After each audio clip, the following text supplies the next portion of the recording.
What's going on across the conference tonight. But first, we'll send it to me where I was able to catch up with Coach Nutt and Devin Hancock just the other day. Isaac back here with Coach Dennis Nutt, and welcome back to Coach's Corner.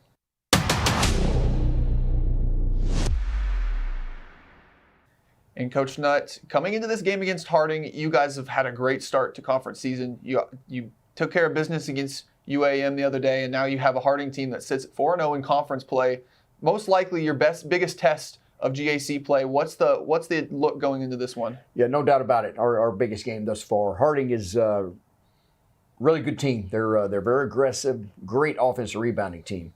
Of course, you know about McBride and Wesley Booker is playing at a really high level right now. So we'll have to do a good job, not only guarding, but finishing each possession with a block out and a rebound. And with a guard as slippery as McBride, what's the defensive agenda trying to go towards a guy that has been with this team for quite some time now? It's guys, 3 or 4 guys at a time. You know, we got to put a lot of eyes, a lot of hands on him, and just kind of keep him under wraps. He's a great shooter, but he's also the great free throw shooter. He's shifty enough to get in there and make some plays. So you gotta do a good job with your angles, and just try to limit him touches as much as you can. And Coach, stepping back to the rest of this team as well. Jackson sits out that last game, but then you have a guy like PJ that steps up and gets in the passing lanes. You have basically a situation where one guy steps out, then you have another guy that steps in and fills that role. What does it mean to know that, when Jackson is out and he's not getting all those steals, that PJ will drop 3 steals in that game? Yeah, it's good to have depth. This year I feel like we're deeper than we've been in a long time. Those guys on the bench are really coming in and playing good minutes. Can't say enough about Christian Parks and Jalen Webb and Trey Smith and guys like that, Lucci Thomas. Those guys are coming in, filling in when they need to, and their role will expand as the year goes on. And Gavin, a big game for you guys, kind of a get-back game, I said, because, 13 points. Last season was one of the best three-point shooters in the conference, but then this year really hasn't been able to find his range from out there until, he makes 3 against UAM. What has it been like to see his development over this season? Yeah, it's good. We know Gavin is very capable. He's a great shooter, and he had a good year last year doing it. And we know he'll be right back. And we thought he got back to what he's used to last game. Did a good job finding the shots and finding the right ones. And he's a very capable shooter, but he's also a great defender. So we got a team full of defenders, and hopefully we just keep it going that direction. And mentioning that defense, top 10 in the country, you're continuing to move up those rankings. This team, while the offense has been doing really well, the defense is something that, one of your best defenses of all time here at Ouachita. Just talk about what the mentality is going into every game against these teams. Well, it starts with PJ and Gavin up front. Those guys kind of set the tone, and you got some good defenders behind it. Crew Flowers is an exceptional defender, and of course, we talked about Chris Parks already with the block shots, but I think the whole team has got a mindset of they can really guard the dribble, and so far we've kind of hung our hat on it. So hopefully we just continue that. And you talk about guarding the dribble, that switchability, something that really characterizes this team. Christian's a guy that, he's your interior player, but he can step out and guard a 1 or a 2. What does it mean to know that, you've got PJ guarding a guy like Keelan McBride, but you said you're going to have 3 or 4 guys because of the ability for every single guy to guard a guard. Yeah, you're right. Chris and those guys, when they switch out, they're fully capable of guarding their point guard.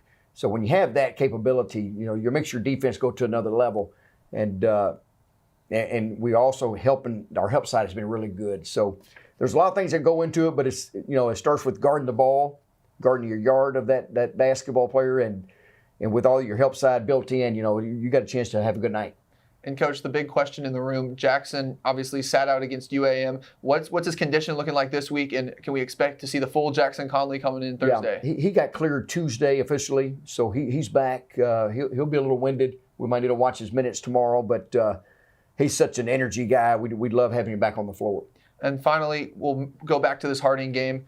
This Harding team is a team that loves to play 4 or 5 out across the perimeter. That's been one of their calling cards since as long as I've been in college anyway. Yeah. And so with this type of defense that you bring in, obviously in the past it's been a little bit different with more interior play, but now you've got that switchability. How much confidence does that give you going into the game? Well, each game is different, and they pose a lot of problems because they do spread you, and they got, they'll shoot a lot of threes. Mm-hmm. And they got guys that shoot it at a pretty high clip right now. I don't think as well as they did last year, but still they got guys playing really well and shooting it well. So they'll stretch you out, but we have to stay with their principles and be solid. Coach, bottom line here. defend and rebound. I think that's going to be the key. We're going to guard it well enough, but it's going to come down to the 50-50 balls and blocking out and just making it one shot and done. Well, thank you so much, Coach. Welcome back here with Devin Hancock, member of the team and leading scorer on the year. Just talk about, first of all, your ability to really get the ball in the basket and, how your teammates really been able to help you with that this year. Just more so just the chemistry that we have. They know kind of scoring gaps where I should get the ball, and just it's kind of vice versa. Like me trying to figure out like where they like the ball. Is just the chemistry is it's immaculate for us, I think. Yeah. And Devin, this would have been one of the things I'm most excited about, because you're a guy that's been everywhere. You started in Milwaukee, then you came down to UL Monroe, and now you're here at Ouachita.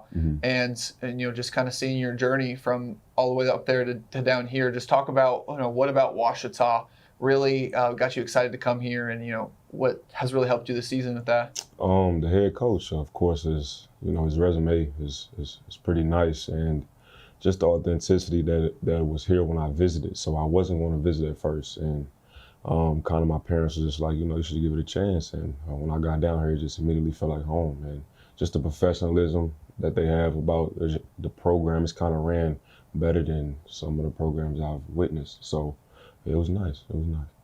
And now talking a little bit about this team as a whole, you guys, one of the top 10 defenses in the nation. You guys lock up on a nightly basis, and that's something that Coach Nutt has really said that he really hangs his hat on. So talk about this team and how, first of all, one thing that you notice is the switchability on defense, and how Christian is a guy that can guard 1 to 5, and you're a guy that can guard 1 to 5 and things like that. Yeah, like you said, the versatility, because Chris is really, if you look at it, like on paper, he's just 6'6", so he's not like a traditional center. And, we're more athletic than I guess some of the teams Coach Nutt has had in the past, which it gives us a good ability to, stretch the gaps, be and help for our teammates. So we're fast, and we're super fast. And you speak and talk about stretchability as well. This Harding team is something that they've always hung their hat on, is the ability to shoot the ball around the perimeter. Right. And they're a team that they can shoot and they can also score really well. So as the leading scorer on this Ouachita team, just about 17, 16 points a game. Right. Talk about what your objective is going into this game as you're within yourself. So just letting the game come to me, allowing my teammates to put trust in them to. I don't really have to be on the ball as much, like we were just talking about, the 2 point guards. It's really a blessing to have 2 point guards, and they're both returners, you know what I'm saying, and they're kind of vets. So just really, just staying with the team, just moving on one accord, and I just feel like it'll just come to me, just being patient and waiting, and not just kind of just forcing the issue, just watching to see how they play first, and then, attack after that, so. Yeah. Go more into that too. You just being able to play within this offense. It's something that a lot of this offense has really been good at this year. You've got great orchestrators in PJ and Gavin that have been able to just get you guys to your spots, and you're able to find those spots. How much of a breath of fresh air is that? Because I know that, with teams in the past, not going to mention anything, but it's been hard to find that true one guard, and now you've got that, and the offense runs so fluidly to where a lot of times you can find those spots. Man, it's like I said, it's a blessing. It's immaculate, because mostly the two previous schools I've only had like one, maybe two, but for you to have 2 point guards and they're both like at a great caliber, they go at each other every day in practice. It's like, man, it makes the game super easy. So I don't have to, handle the ball a lot. I don't have to try to be overdo my part. So it's nice. It's nice. And then this lineup, that you guys have, you mentioned Christian, only about 6'6", but he's the center on this team. And then besides that, you've got Jackson playing that 4, and then you're really playing the 2 or the 3 most of the time in that starting lineup. Right. Not exactly the height that you'd see in a lot of players, but this team has the lineup that you have. It's so movable, and you're able to, offensively and defensively, you run fast. Right. Just kind of tell me about how it's been to be able to just basically run this offense at breakneck speed every night and still be able to lock up and hold teams under 60 points. Yeah, so we was just talking about this in the locker room, how we're just getting in shape, because we have great offensive pieces, and going at that at practice every day, it's like, okay, that's going to help you on both sides of the ball. So with Jackson, he's a great rebounder, and he's a freshman. Like, he plays like, to me, he plays like a vet already. I mean, he might need a little bit more weight training, but Jackson is a vet. So it's just going at each other in practice every day. Putting our best foot forward, it just helps us both offensively and defensively. So. And finishing out this interview, I always ask everybody this. Bottom line, you've looked into a little bit of this Harding team. You've seen kind of, I mean, they're 4-0 in conference play. Right. Just what do you feel like your team's going to need to execute tonight if you guys want to win? Honestly, just, playing within ourselves, because ultimately we're playing against just us. It's us against us. We don't really look at the opponent. So just making sure we're firing on all cylinders as far as just with the plays or the defensive calls, understanding what they run and what they like to get to. So if we, start on the defensive end, we'll be nice. I think we have a great chance of winning. Well, Devin, thanks so much for meeting up with me, and back to the desk. And welcome back here to Bill Vining Arena. Isaac Bourne now joined by Grant Johnson for this men's game, where you heard it a little bit in the interview. Harding comes into this one 4-0 in conference play. Meanwhile, Ouachita 3-0. This GAC right now looking as competitive as ever right now. Yeah, it definitely is. It's a current tie at number 3 with Southern Nazarene in there with Harding and Ouachita. And we've got 2 defensive teams here tonight. The number 1 team in the GAC being Ouachita and the number 2 being Harding. Should be a lot of fun tonight. Like I said, 2 defensive teams just battling it out. Going to see who's, I guess, the better defensive team, you could say. There's only, I think, 0.8 difference between the two and allowing points per game. But, yeah, it should be a lot of fun. And looking across the Great American Conference tonight, there's plenty of great matchups that all kind of mirror the women's matchups as well. Henderson State in Magnolia tonight, taking on Southern Arkansas. Southwestern Oklahoma State in Durant, taking on Southeastern. Then SNU, the Southern Nazarene Crimson Storm, facing off against Max Alexander and Northwestern. Then Oklahoma Baptist and Terry Conner Jr. taking on East Central over in Ada. And finally, Arkansas Tech taking on UAM, with the Boll Weevils trying to pick up their first conference win of the season. Now, Grant, looking a little bit more into both of these 2 teams, you mentioned the defense. But another thing, too, is both of these teams, only 2 losses on the season, both to Division II teams as well. These teams had some early struggles, but are really finding their stride at the right time. Yeah, they really are. Harding's on an 8-0 run in the past 8 games. They lost their very first 2 games against Rogers State and Fort Smith, I believe, right? And Ouachita has not lost a game at Bill Vining Arena yet. So, I mean, this will be a lot of fun. There's got to be some type of streak broke, whether that be the home court advantage of Ouachita or Harding and their 8-0 win streak. So, yeah, I mean, 2 win streaks, one's got to get broken tonight. And you mentioned that defense. Both of these teams, top 10 nationally in scoring defense. Harding 8th, allowing 60.9 points per game. Meanwhile, Ouachita 5th in the nation, allowing 60.3 points per game. These teams lock up incredibly well, and you see that across the rest of these stats as well. 11th nationally in opposing field goal percentage for the Tigers, and 19th nationally in opposing field goal percentage for the Bisons.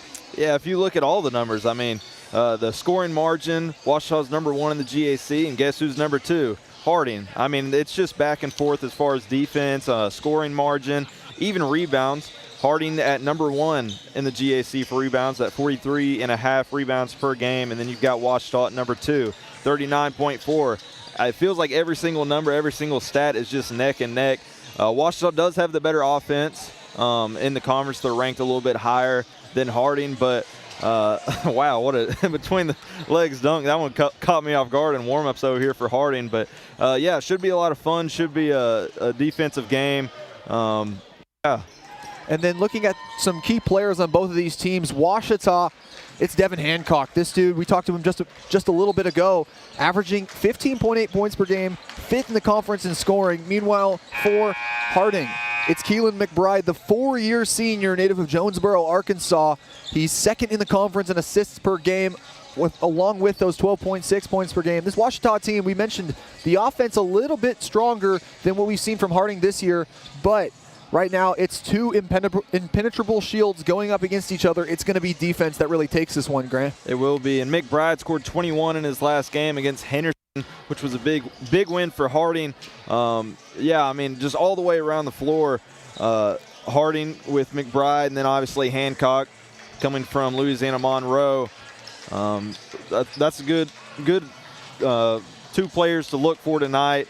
Some similar stats right there. Also interested to look for Jackson Conley tonight as well, a freshman from Springdale, Arkansas. Conley coming off injury, and Harding trying to go 2-0 against the two Arkadelphia schools. But first, we're going to send it to the starting lineup announcement here on the Ouachita Sports Digital Network.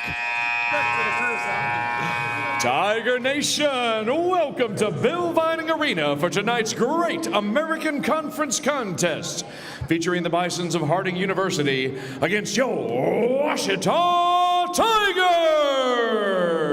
Tigers. And now introducing the starting lineup for the Harding University Bisons. Senior guard from Jonesboro, Arkansas, number 1, Keelan McBride. Graduate guard from Mount Vernon, Arkansas, number 3, Wesley Booker. Senior guard from Tukupo, Nigeria, number 10, Thompson Kamara. Sophomore guard from Indianapolis, Indiana, number 11, Ty Cease. And freshman guard from Mount Pleasant, Texas, number 15, Reggie Webster. The head coach of the Harding Bisons is Weston Jameson. The assistant coach is Bradley Spencer.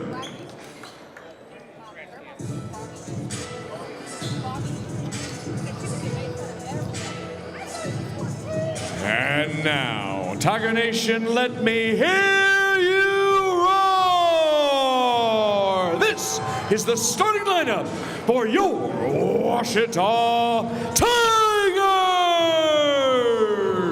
Freshman guard from Springdale, Arkansas, number 4, Jackson Conley. Sophomore guard from Fort Worth, Texas, number 12, Crew Flowers. Junior forward from Meridian, Mississippi, number 1, Christian Parks. Senior guard from Houston, Texas, number 2, P.J. Neal. And graduate guard from Dallas, Texas, number 0, Devon Hancock. The head coach of the Ouachita Tigers is Dennis Nutt. The assistant coaches are Levin Thornton and Richard Stringfield. Tonight's officials are Robert Burris, Justin Brewer, and Michael Stramiello. And folks, there you have it. The starting lineups for both teams have been announced. Harding with 5 guards out on the court. The star backcourt, Keelan McBride and Wesley Booker, highlight the Bisons, followed up by Thompson Kamara, Ty Cease, and Reggie Webster. For Ouachita, it's the main 5 with Jackson Conley back in the lineup. It's Devin Hancock, PJ Neal, and Crew Flowers, along with Jackson Conley and Christian Parks. Grant, another thing we didn't talk about, Wesley Booker for this Harding team. He's a guy that can play great defense, but also he's averaging 12 rebounds a game as a 6'4 guard. Yeah, him and McBride work really well together, using a little pick and roll action, getting it down low, and then either dishing it back out to McBride or Booker just takes it himself. Tip off here between Christian Parks and Thompson Kamara. And it's going to go to Parks, and Parks maintains his undefeated tip-off record this season at home. Tigers, they're going to start off quickly, passing it around. Neal, here's Hancock, going to drive on the baseline. Back to Neal. Conley, hand off to Flowers. Neal downhill, back out to Conley. He'll take the tray, and that one will go in and out for him. Conley misses his first shot attempt of the game. Neal does a really good job getting other offensive players open, either driving inside. He's leading the team for assists for Ouachita. Booker, he'll take it inside and try to throw it down, but it'll be blocked by the Tigers. Hancock back the other way. He'll take the contact, no foul called, but it'll stay here with Ouachita. Nice block there by Christian Parks. He's leading the GAC in blocks at 2.1 blocks per game, so expect to see another one later. And Parks, he's been doing that at all levels. He's got the all-time blocks in a season record for Holmes Community College. They're going to call that one on Parks. Kamara, just a little too much contact with him there.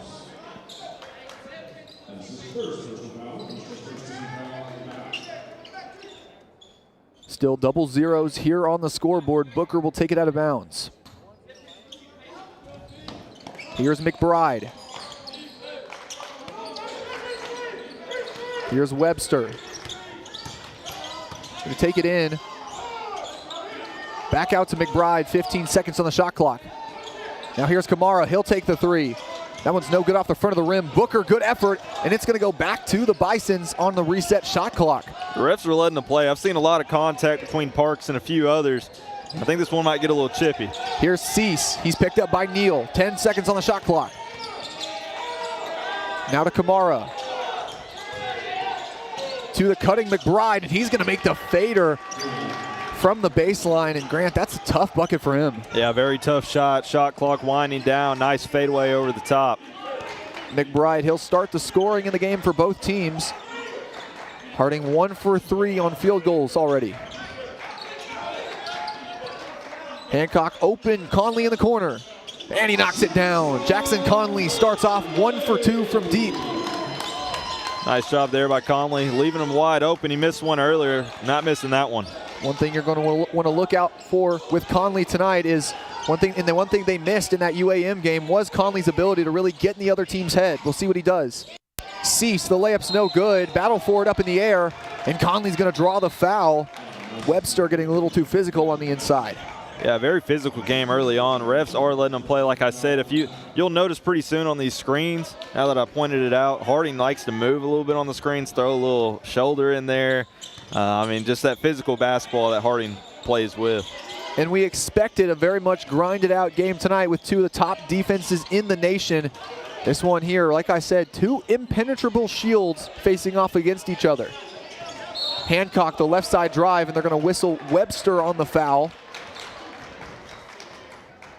That'll be his second foul of the game. 2 early fouls, and that's going to send him to the bench.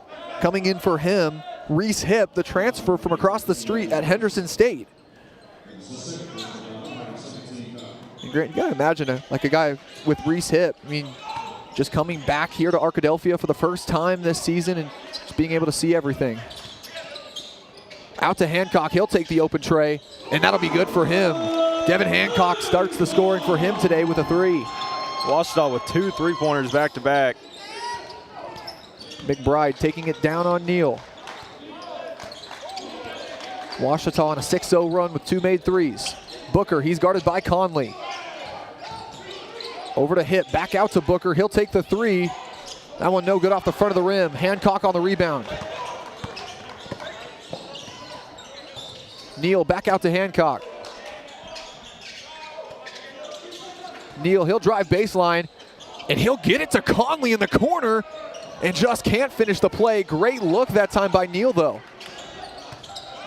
Jackson Conley on the hop step, and that one will be stolen away by McBride. Great awareness that time by the senior guard. Yeah. Tough collision at half court between McBride and Neal. Whistle will be called. It'll be on Neal. In for the Bisons, number 23, Marco Rangan. See on defense, Harding running a little bit of a 2-3, I believe, is what I saw. Definitely not man-to-man. If you're Washita, you kind of got to shoot out of it, as you've seen 2 3-pointers back-to-back.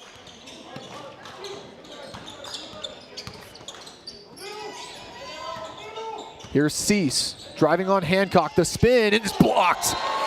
Christian Parks says no, sir, and sends it out of bounds. Said it earlier, I said Christian Parks is bound to get another block tonight, and here he is early on in the first half. At this point, Christian Parks averaging about a half a block a minute in this game. Pass into Cease, he'll be doubled in the corner. 5 seconds on the shot clock. Bison's got to get a shot up. Conley's going to swat it away. Booker, he's going to have to take the 3 over Conley. Yeah, that's a violation. And it did glance the net, but didn't grab the rim, so good defensive possession by Washita, and that'll send us to the media timeout. Washita leads 6-2 in this slugfest to start here on the Washita Sports Digital Network.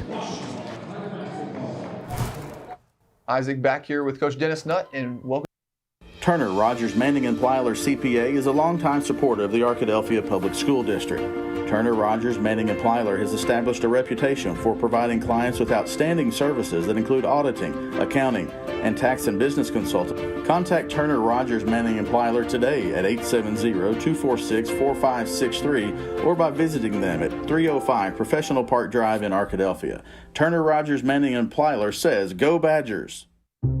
I've heard people say Ouachita. Wichita. Achita. Ouachita. Is it pronounced Ouachita? Searching for Ouachita Baptist University.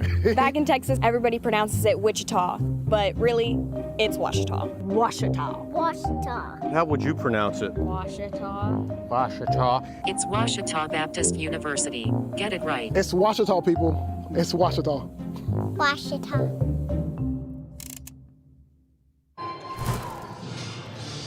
Back to this slugfest here from Bill Vining Arena as the Tigers lead by a slim 6-2 game.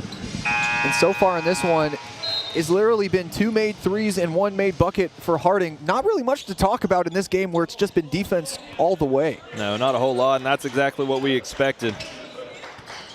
Hancock gets the handoff from Flowers. He'll take it back out. Conley. Neal driving on Cease, take it in midair, and he'll lose it. Officials saying it was last touched by Harding, so it'll stay with Washita. Yeah, I think I might be with Harding here. Here's the replay. Yeah, I think that might have been out of bounds Washita. Looks like Neal did just lose it in midair. We'll check. Yeah, he did. We'll check here. The officials are going to go to the monitor, so we're going to look at it once again. One benefit of the production team that we have in the trailer is just the ability to be able to check these plays. So the officials now going to be able to talk to the trailer and figure out who that was out on. It did look like Neal just kind of went up in midair and it just lost it right there. You see right there, yeah, last touch by Neal. That left hand looks pretty irrefutable, so that might go down as a Washita turnover. You think that camera would stop working or the replay wouldn't work for us, help our team out a little bit for the broadcast, but I guess it's not playing it right. Either way, it's going to go back to the Bisons, who have not made a single shot since that first one by McBride. They're now 0 for 4 in their last 4. 15.5 minutes to play in the first half. Cease. And he's just going to throw that one into the backcourt. Rangan can't get to it in time.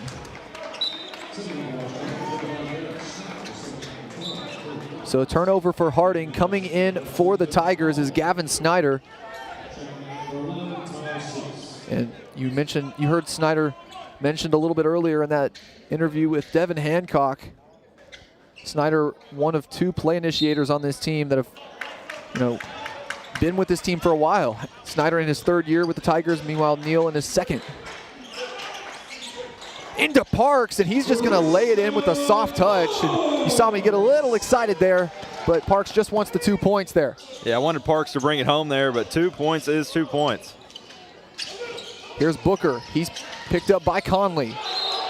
And he took too many steps trying to back down the freshman from Springdale, and Conley will let him hear it. He'll head to the bench. In for him, Trey Smith, the transfer from Holmes Community College. Him and Christian Parks, both playing last year with Holmes and now being able to play with Washita. You see this pipeline, you see with Hobart Grayson coming in last year from that school. Under 15 to play in the first half. Hancock looking for Parks on the inside. Neal off the screen. Snyder driving, shot over hip. Instead he'll keep it down. Smith, the tough bucket, can't get that one to fall. And right there, just incredible defense by the Bisons. McBride inside. Here's Rangan. He'll lose it, dive on the floor for it. And they're gonna say Booker touched the out of bounds line right there. And so that's gonna be a Harding turnover. And there it is, back to back defensive great possessions from both sides. I mean, Harding with the big stop, and then Ouachita just right back at you. And Jaden Webb, he'll come into the game for Christian Parks. Webb, the transfer from Moorhead State, has started to become more and more of a big part of this Ouachita defense as well. I'll make 4 turnovers for Harding, 3 for Ouachita so far. Neal, he'll get doubled over to Hancock. Back out to Neal. Neal gonna get it to Webb. He'll lose the ball, 8 on the shot clock. Trying to get it to Smith, but it'll be picked off. And turnover after turnover. Harding punctuates the Ouachita turnover with one of their own. And so far in this one, Grant, Ouachita only leads 8-2, but right now a 6-point lead feels like a 15-point lead. Yeah, sure does. Harding actually leads the GAC in turnover margin at +4.5. Right now it's not looking that way, but I mean, whenever you play the #1 team in the GAC for defense, you got to expect that number to be a little lower. Hancock, the tough shot from the free throw line. Hand in his face, it doesn't matter. Hancock now at 5 points for Ouachita. That's half of Ouachita's 10. In the corner, here's Kamara. Hall, he's guarded closely by Webb. McBride picked up by Smith. Inside to Kamara. And Kamara's gonna get the easy bucket. Second score of the game for the Bisons. Nice cut there in front. If you're Ouachita, you just got to deny that. Can't let them get the inside leverage. Tigers passing it around. They lead by 6.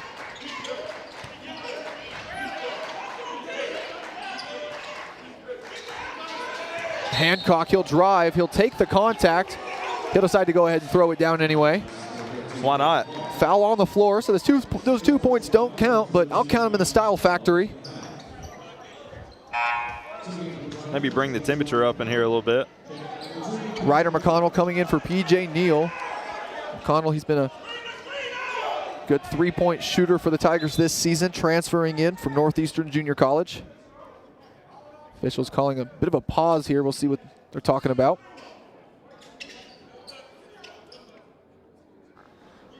So a bit of a jersey warning there, making sure that everybody has their jerseys safely tucked in. I guess that's the style nowadays. They like to untuck them. I see it in the NBA too. McConnell, handoff to Hancock. He'll take the 3. Corner 3 for Ryder McConnell's no good. Battle in the air for it. Players colliding, and Webb, he's just gonna run down the court.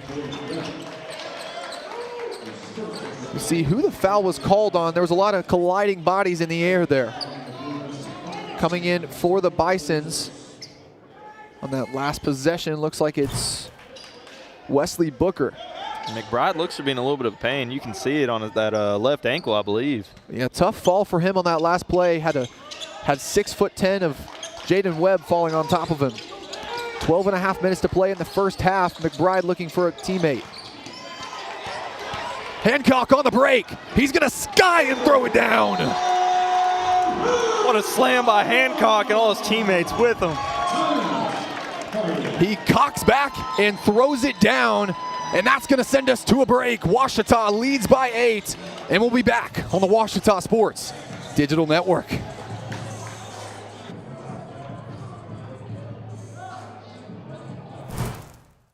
Whether you realize it or not, you see the work of Batson Signs all around Arkadelphia. When you see the Badger equipment trailer on the way to a Badger game, Batson Signs did that. When you're watching the Badgers, Tigers, or Reddies and see the signage that just really makes their facilities pop, Batson Signs did that too. You see the signage in downtown Arkadelphia, on the campuses of Ouachita and Henderson, or the sign in your neighbor's yard supporting a candidate or their favorite Badger? Yep, Batson Sign did that too. Longtime residents and supporters of all things Arkadelphia called Mark, Jared, Chris, or Ryan at Batson Signs today to see what they can do for you. And welcome back here to the Ouachita Sports Digital Network. And on that last possession, open court, meet Devin Hancock. He throws it down with force and gives Ouachita the 8-point lead. 12:20 remaining in this first half, Grant, and right there, that's a momentum play if I've ever seen one. Yeah, for sure. They might want to get a level over there on that rim. I think it might be a little bent by Hancock there, slamming it down. And that also, Harding had to call a timeout. Energy immediately switched over to Ouachita. Not that Harding had it at all, but a little exclamation point, you could say. Keelan McBride still skipping down the court, favoring that left foot. We'll see how long he can play in this one. Nice cut by Booker, but it's blocked. Ouachita continuing to give Harding absolutely nothing from inside. All right now, big fella. Webb with a big get that out of here. And that's 3 combined blocks for Jaden Webb and Christian Parks tonight. No matter what option head coach Dennis Nutt goes to on the inside defensively, he's got himself well guaranteed for a block. Kamara, the open 3. That one's no good off to the right side. But great save by Ty Cease there, going to keep it with the Bisons. Yeah, I'm not too sure why Cease even passed that first one up. He hit it wide open on the three-pointer. I mean, he found another wide open shot, but couldn't go. Harding taking it out of bounds. It's McBride. Kamara trapped in the corner. Able to get around. Wide open is Reese Hip, and he can't get that one to fall. Harding just unable to find a way to get out of this slump that they're in. 0 for 5 from 3, just not looking confident at all. Hancock will give it back to Gavin Snyder. And they'll reset the offense. Whistle blown. Looks like it was a moving screen. Foul away from the ball. So it'll go back the other way. Tough possession for Ouachita. Yeah, I don't love that just because I've seen Harding do it quite a bit too, but I mean, you also got to know if you're Ouachita, probably got a little bit of a target on your back. Got to play smart. McBride driving on Snyder. He's guarded closely by the Little Rock native. Here's Kamara in the corner, picked up by Webb. Tough bucket, can't go, and Trey Smith gets the rebound. Smith, he'll run the break. Snyder back to Smith, and a tough shot with the right hand is going to go in from the left side. Nice find there by Snyder. And Trey Smith, who's been unable to really get a field goal to go in his past 2 games, finally breaks that slump. Cease going to give it back out to Booker. He's guarded by Smith. And Booker, he'll take the contact. Jaden Webb, a little too much physicality there.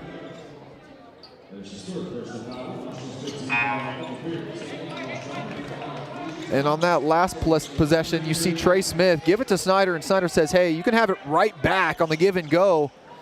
And just the right hand layup is soft and in. Substitutions for Ouachita. Lucci Thomas in the game. Meanwhile, for Harding, coming in the game, number 23, Marco Rangan. Taking it over Thomas, and that rolls in for him. Making an immediate impact there. Rangan, he's got 2 points in this one. Here's Snyder, picked up by Booker. Hancock, he'll take the mid-range shot. McBride right in his face. No good off the backside of the rim. Harding a chance now to get some unresponded points.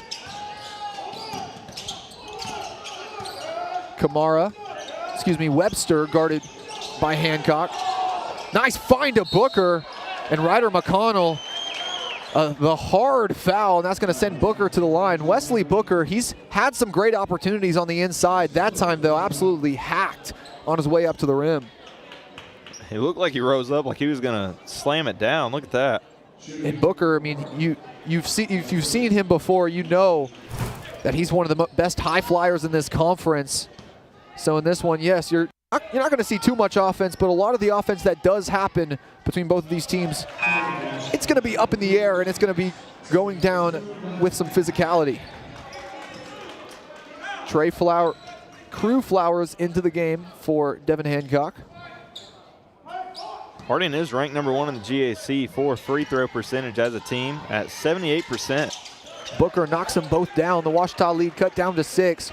But like we said, a 6-point lead. I mean, right now, both of these teams only Ouachita only projected to have, 56 points in this one? Just low scoring affair. Snyder can't get the corner three to go. McBride, one-on-one on the break. Gonna go up for it and he'll draw the foul. We'll see if that one goes against Snyder or McConnell. But great possession that time by Keelan McBride. Not gonna go away empty. Yeah, if you're Ouachita, you got to watch yourself a little bit. I'm sure coming in, they knew that Harding loves to get to the line, like driving inside, cause the other team to foul him, really. McBride, first one is going to go for him. On the season, he has yet to miss a free throw, 22 for 22 from the charity stripe. So McBride, he's sure to make it here.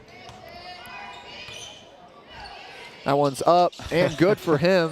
You know, trying the broadcaster's jinx, Grant, but, you know, sometimes when you've got a guy as good as Keelan McBride from that range, you know, there's nothing you can do. I knew what you were trying to do. Flowers, he'll get it over to Thomas. Ouachita with a 2-forward lineup as that one's going to be stolen away by Rangan. McBride, he'll take the three over Parks. That one cannot hit the rim. He'll go out of bounds on the air ball. That's a shot McBride can make. Just couldn't find the iron there, but I expect him to make one of those pretty soon. Harding on a 6-0 run. Ouachita now looking to respond. The last score in this one was that fast break dunk from Hancock.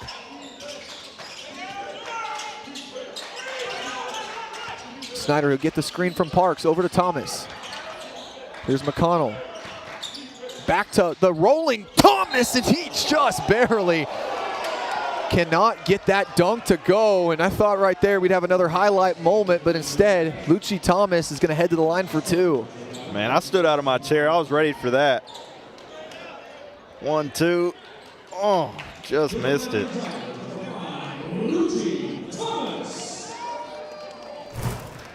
Thomas coming in from Lexington, Mississippi, the transfer from Coahoma Community College. That first one's no good. He's yet to make a free throw on the season, 0 for 3 from the charity stripe.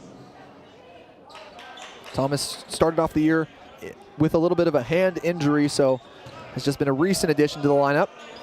Second one is good for him, and Thomas will make his first free throw of the game, and of the season. Less than 9 minutes to go in the first half. Ouachita leads by 5. McBride with the screen. Here's Burse, the drive over Thomas, and that one's stolen away by McConnell. Good look by Burse, but Ryder McConnell read that play like a book. Gavin Snyder, three's no good, off to the left side. Lucci Thomas will get his rebound. Thomas trying to get the shifty pass, but instead picked off by Harding. And right there, a little bit of street moves from Snyder, trying to get it away.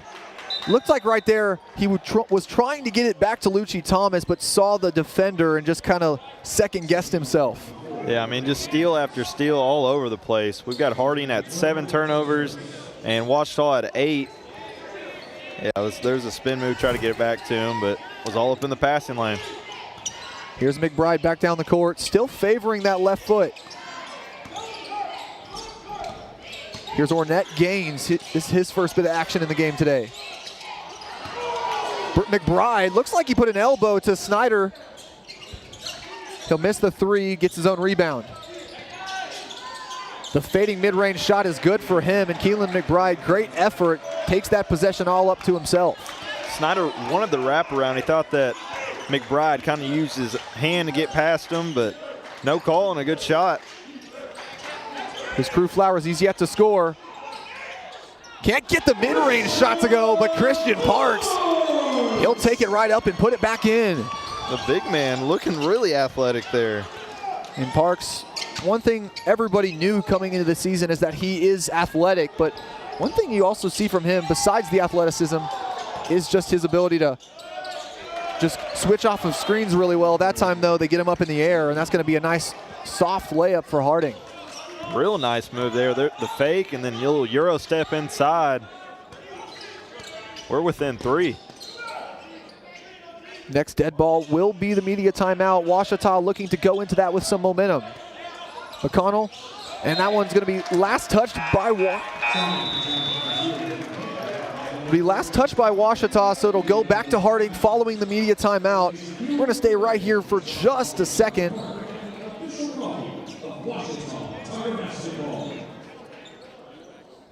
And we'll be right back here on the Ouachita Sports Digital Network. OSDN is Ouachita's student sports media program in the Rogers Department of Communications. OSDN brings over 100 Tiger Home athletic events and other content to your devices each school year. OSDN is funded by advertising and generous gifts from supporters. If you'd like to support the students of OSDN through a tax-deductible donation, visit obu.edu/give and indicate OSDN in the provided field.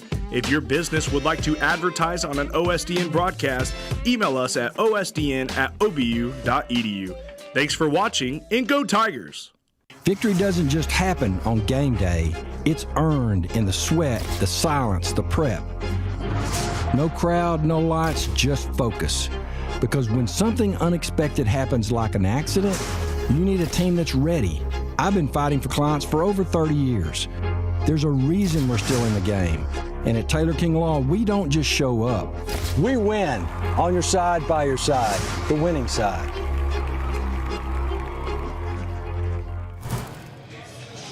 Back to action here after the media timeout. 6:54 left to go in this first half. And Ouachita leads by a slim 17-14 lead. And this one's been a slugfest, Grant. It has been. Ouachita shooting a little bit better, but Harding 0% from the three, 0 for 7. In that women's game, we did see Harding struggle from beyond the arc before coming out in the second half and really having some success from there as McBride gets the floater to go. I'd say the men's Harding pretty similar as far as loving to get to the line and loving to shoot free throws, but a little bit challenged for Ouachita. They haven't been great from the free throw line, so if it's going to kind of come down to the wire and come down to a free throw fest, Harding's got the numbers. Snyder into Conley. He's doubled down there. Back out. Wide open is Crew Flowers. He'll let Booker go past him, and he'll knock down the three. That's a really good move. Fake and then a little side step. Create some space. Good job there by Flowers.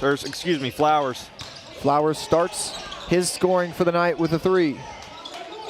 Under 6 to go in the first half. Booker driving on Conley.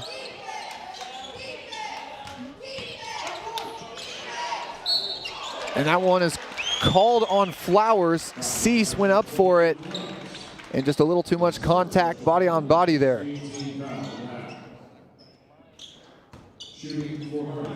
And the officials, here's this elbow we saw earlier. Officials wanting to see if they wanted to call it. Did not go to the monitor during the last break. It's kind of hard to tell from that angle.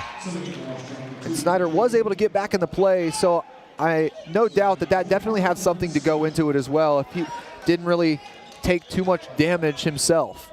Yeah, McBride actually ended up scoring on that play as well. Whenever Snyder got back into it, that's the one where he drove inside and got a little fadeaway. Cease, the second one is up and good. Harding 6 for 6 from the stripe today.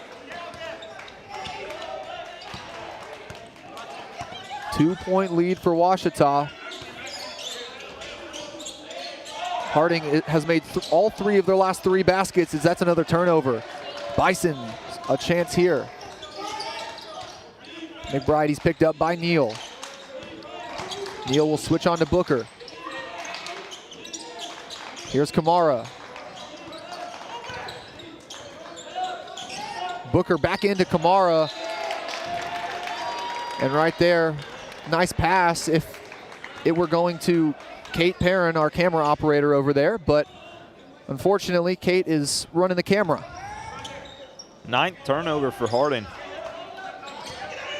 Both teams still kind of going back and forth. Harding, though, still made all 3 of their last 3.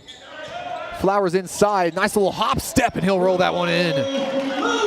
Great move by Flowers, scoring back-to-back for Ouachita. Under 5 to go, Kamara, that one swatted away. Jackson Conley wants to join in on the block party tonight.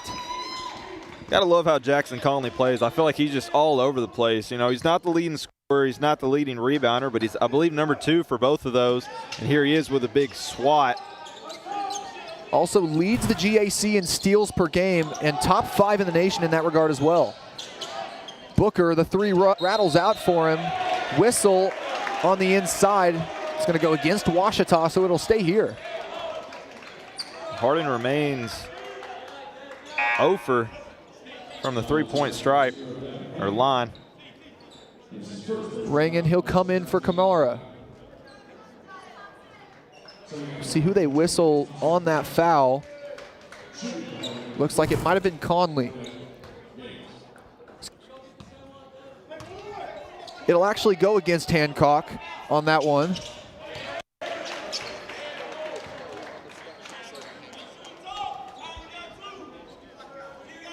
So 2 more free throws. Harding really staying in this one because of their ability to get to the stripe. That one is made, and right now the Bisons 8 for 8. And here's Neal back the other way. Hancock, he'll drive on Booker and he'll just lose it there. Can't keep possession of the ball. Ouachita wanted it out on Harding, but either way, the Bisons are going to get it back the other way with a chance to take the lead or tie it. Harding just sticking along. I feel like Ouachita just can't get rid of him. McBride. Booker driving baseline, and he's going to throw it away. Neal one-on-one on the break to Hancock, and he'll lay it in on the right side. Devin Hancock, we saw him with the power earlier, and that time with a little finesse. Nice shot from Neal to find him. Leading assist for Ouachita. Handoff, McBride will take the 3, and that one will roll in for him. A much-needed tray for the Bisons. They're now 1 for 8 from deep today. Yeah, finally breaks that streak for Harding. I mean, if you're Ouachita, I mean, keep letting them shoot it. Let them shoot out of that slump. Hancock, he's picked up by Gaines.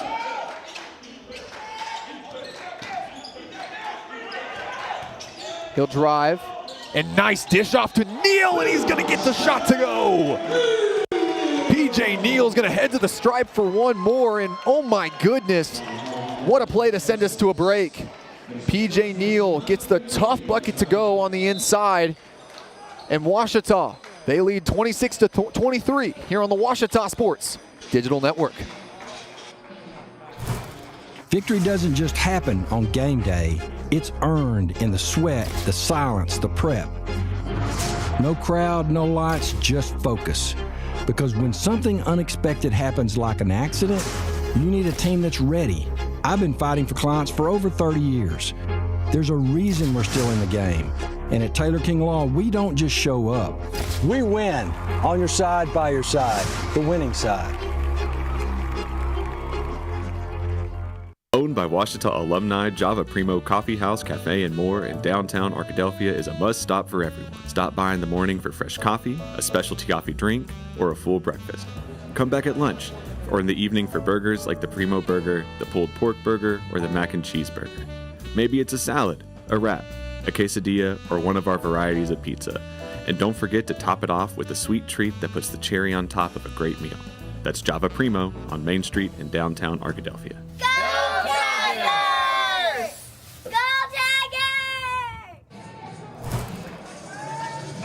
Back to action here from Bill Vining Arena.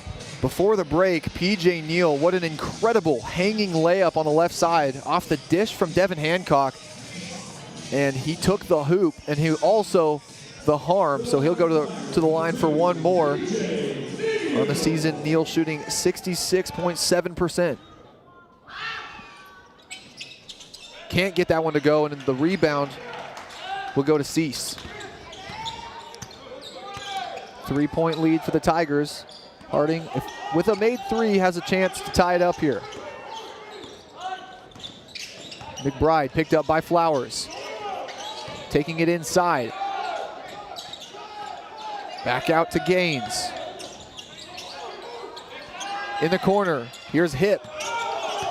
3 on the shot clock. He'll take it inside, and the nice dish off that time to Rangan. As Hip, he gets Parks up in the air, and Rangan knocks it down. Really good job by Hip coming off that screen, knowing how much time he has on the shot clock, just enough time to dish it off and get an easy 2 for his big man. Less than 3 minutes to go here in the half. That one's stolen away by Rangan. 2 good plays by the sophomore. He keep trying to get it to Parks down low, but it's defended really well all night. Handoff, McBride, he's picked up by Parks. Here's Rangan, Flowers on him. And he'll just lose it in the post. They're gonna say touched last by the Tigers. So it'll stay with Harding.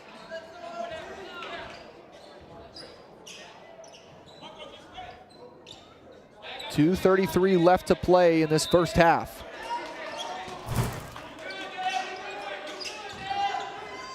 Gaines, he's trapped in the corner. And that's stolen away by Conley. They are gonna say he did step on the sideline. So not sure if that'll count as a steal. It might just be last touch by Ouachita.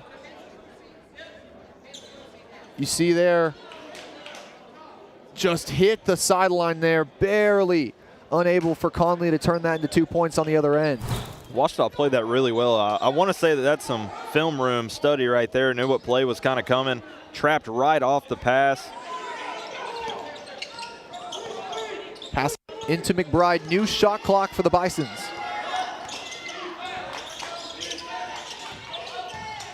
Cease driving baseline. He'll get Conley up in the air, and that's enough to draw a foul. Ty Cease is already 2 for 2 from the stripe. And Cease, the transfer from Southeastern Illinois College. Yeah, he got Conley to jump that first time on the little pump. You can see he jumps a little bit. And right there, that's a textbook. That's the textbook ability right there to just draw the foul, get your defender up in the air. And now here's Cease. First free throw is no good. Finally. And that's the first missed free throw of the game for the Bisons. And Cease, a player obviously coming from Southeastern Illinois College, but also a very decorated homeschool league basketball player back in high school. Wow. And now comes to Harding with that experience as well. He makes one, so that's enough to tie it up. The first tie in this one since 0-0. Neal downhill on the left side. And he'll put it up. And that he's going to draw the foul. PJ Neal heads to the line for 2. That one's called on Ornette Gaines. That's his first foul of the game. PJ Neal does a really good job of using his body, almost as like a shield. I feel like I hardly ever see him get blocked. He hangs in the air for a long time, gets the foul. Thought he almost had a second and one of the night. That one rattles in for him on the first one. Neal now 1 for 2 from the stripe tonight. You talk about PJ Neal. He's been all around the country as well. First started off his college career at Prairie View A&M, Division I school out in East Texas, or Central Texas, and then spent a year with Blinn Community College before suiting up for his junior season here at Ouachita, and then now in his senior year with the Tigers. He makes them both, so Ouachita takes the lead right back. 2 minutes left to go here in this first half. No team able to gain a noticeable advantage. Booker, he's picked up by Flowers. He'll drive, kick back out to Rangan. Booker, the shot over Flowers, and that one bounces off the back of the rim. Hancock, he'll grab it and run quickly.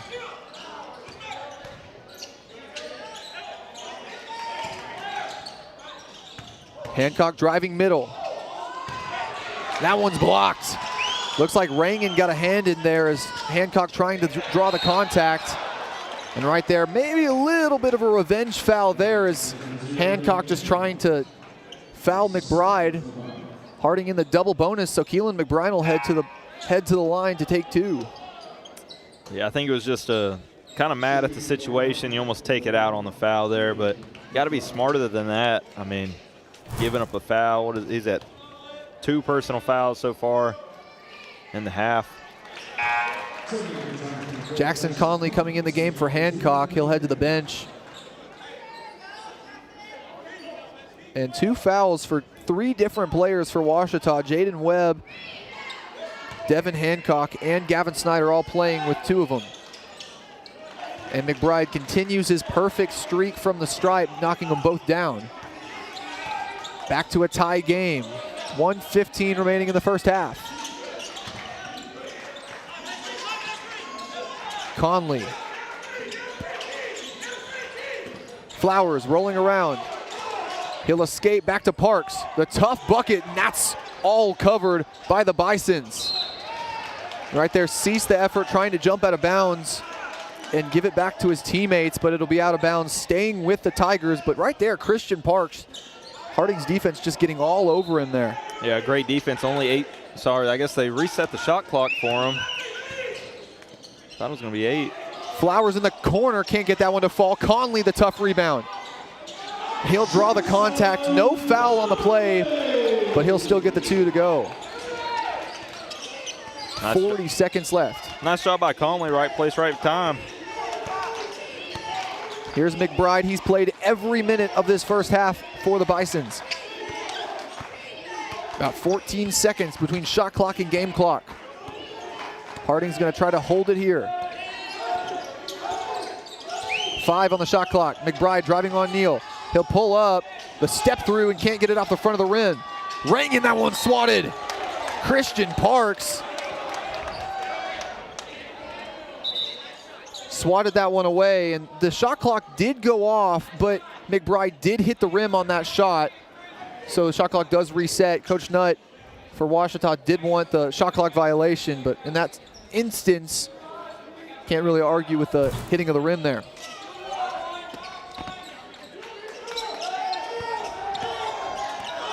Hip, 8 seconds on the clock. Down to 5, here's McBride, guarded by Conley.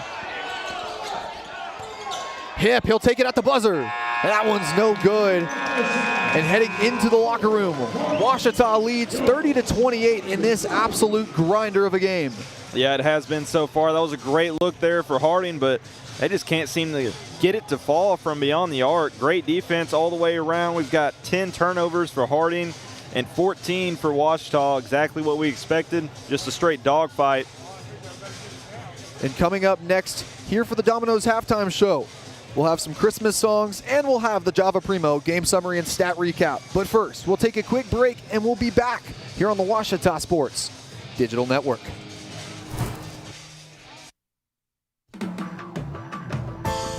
At Berry & Turnage, we specialize in bringing the law to your corner. We are dedicated to understanding what results you want and to helping you understand what actions we can take on your behalf. With over 30 years of experience and a proven track record of success, Berry & Turnage is here to lead you down a path to the results you need. We will work with you every step of the way to make sure that you understand the choices you are making and feel empowered to make them. Berry & Turnage. Serious injuries require serious attorneys.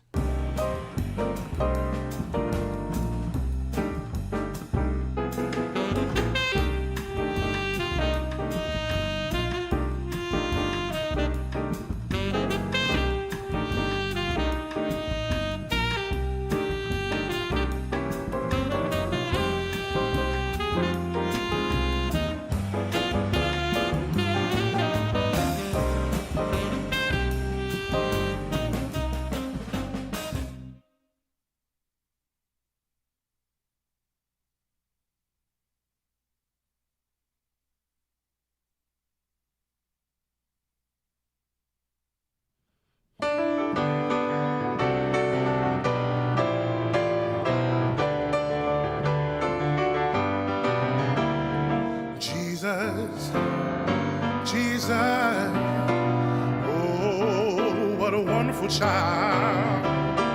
Jesus, Jesus, so lowly, meek and mild, new life and hope to all he brings. Listen to the angels sing, glory, glory, glory to the newborn King. He was heralded by the angels, born in a lowly manger. Virgin Mary was his mother, and Joseph was his earthly father. 3 wise men traveled from afar. They were guided guided by a shining star, came to see King Jesus relaid in a bed made of hay.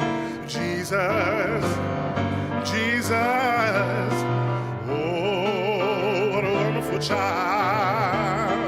Jesus, Jesus, so lowly, meek and mild, new life and hope to all he brings. Listen to the angels sing, glory, glory, glory to the newborn King.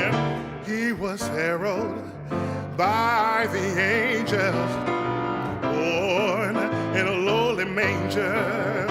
Virgin Mary was his mother, and Joseph was his earthly father.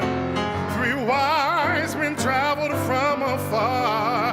They were guided by a shining star, came to see King Jesus relaid in a bed made of hay, singing Jesus, Jesus, oh, what a wonderful child.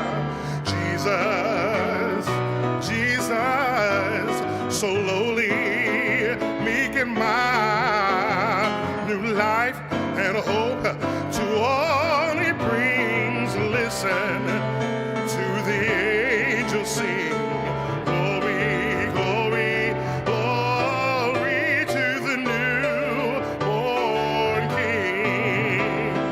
Glory, glory, glory to the newborn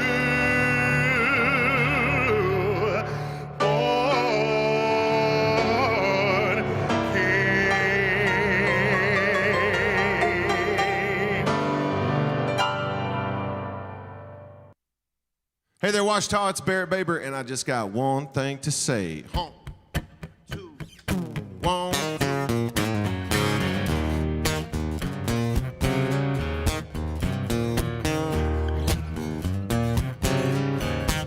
I got one thing to say. Got one thing to say. Merry Christmas, baby. You sure to treat me nice. Merry Christmas, baby. You sure to treat me nice. Well, it feels like I'm living in paradise. Well, I'm feeling good tonight. Got music on the radio. Said I'm feeling good tonight. Got music on the radio. Yeah, I might just have to kiss you, darling, up under that mistletoe. Yeah, Santa came down the chimney at 3:30 with lots of toys and presents for my baby and me. Yeah. Merry Christmas, baby. You sure didn't treat me right. Well, it feels like I'm living in paradise. Yeah. Oh, yeah.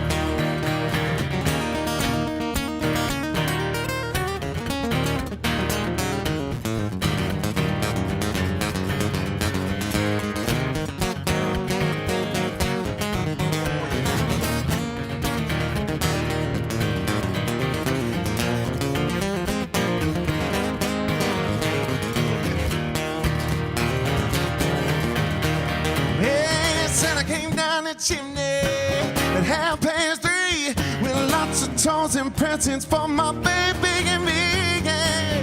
Merry Christmas, baby. You sure did treat me right. Yeah. Now it feels like I'm living in paradise. Well, it feels like I'm living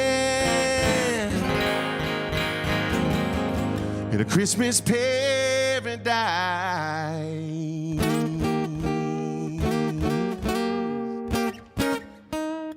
Merry Christmas!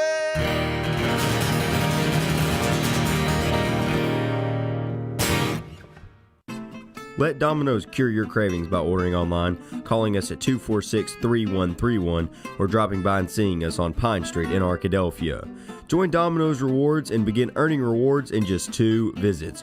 Check out our $6.99 mix and match and make the whole family happy. You might as well throw in a stuffed crust pizza, a sandwich, pasta, stuffed cheesy bread while you're at it. Check out other deals on our app or at Domino's.com. OSDN is Ouachita Student Sports Media Program in the Rogers Department of Communications.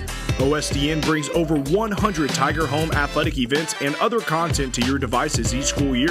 OSDN is funded by advertising and generous gifts from supporters. If you'd like to support the students of OSDN through a tax-deductible donation, visit obu.edu/give and indicate OSDN in the provided field. If your business would like to advertise on an OSDN broadcast, email us at osdn@obu.edu. Thanks for watching, and go Tigers! And welcome back here to Bill Vining Arena. Just a little over 6 minutes before we start the second half of play. And my final half of Ouachita athletics as a commentator, but we'll get to that a little bit later. In this one, Grant, it's been a slugfest. Obviously, second half scoring, like second half of the first half, you saw teams kind of really pick up the scoring a little bit more. Ouachita, 6 of their last 8 shots have gone in for them, but I mean, really, this one has been a battle of 2 defenses exactly like we expected. Yeah, just like you said. I mean, we've got Ouachita at 14 turnovers. We've got Harding at 10. The only thing that I'm a little bit worried about coming into it is those fouls. You see Ouachita at 11 fouls, and then Harding only at 6. Harding does a really, really good job of shooting free throws. They're the number 1 in the GAC for free throw percentage, and we've seen that tonight. They've only missed 1. And Ouachita is struggling a little bit more. I mean, 3 for 5, not bad at all, but we've seen a game, I believe, against Fort Smith earlier on in the season where they lost pretty much on free throws. So if this comes down to a free throw matchup, a little bit worried for Ouachita. Ouachita's just got to watch the fouls a little bit going down the stretch. And really in this one, Grant, the thing that you're seeing a lot of too is Ouachita's been able to make just a slightly bit more of those shots from deep. They've got 3 threes contrary to Harding's 1. The Bisons have been known to shoot that deep ball at a high clip, but only 1 for 11 tonight. And I mean, we saw it in the women's game where Harding started off slow from beyond the arc, but pulled away in that matchup because they were able to make those 3-point shots in the second half. Yeah, I mean, if you're Ouachita, obviously coming out of the break, I would say kind of let them keep shooting it. I mean, until they can prove it to you, until they can break it, just keep letting them shoot it from beyond the arc. Now, if they start busting you from beyond the arc, then you got to step out there and play a little tighter. But, I mean, just keep letting them shoot. If they want to shoot out of the slump, let them do it. If you're Ouachita, just continue to play good defense. And Ouachita does a really good job at trapping. You see it a lot whenever they get it in the corner or kind of on the side. Ouachita loves us in that trap. I'd love to see him continuing to be aggressive, continuing to play some good defense, and that just opens up fast break opportunities as well. And the leading scorer for all scorers right now, Keelan McBride for the Bisons. He's got 13 on 4 made free throws and the only made 3 of the half for the Bisons. McBride playing on a little bit of a bad leg after that fall early in the first half, but so far in this one, he has still looked like the best player on the court for Harding. Yeah, he has. He's looked really good. I mean, he's really shifty. I think that's one of the best features about his game. It feels like shot clock's winding down. You're going to give it to him, and he's going to find a way to get a basket. On the other side of the court for Ouachita, you see Devin Hancock leading the way with 9 points, 4 for 5, real impressive. Only shot 1 3-pointer, made that 3-pointer as well. Hancock has been the leading scorer for Ouachita and just has done a great job all season, doing great so far. Obviously, if you're Harding, you got to step out on him, make other guys score. You know, Christian Parks is one of those guys that they've been trying to feed all night. But it's been tough because Harding's just such a great defensive team, and they've been denying that basketball inside. Look at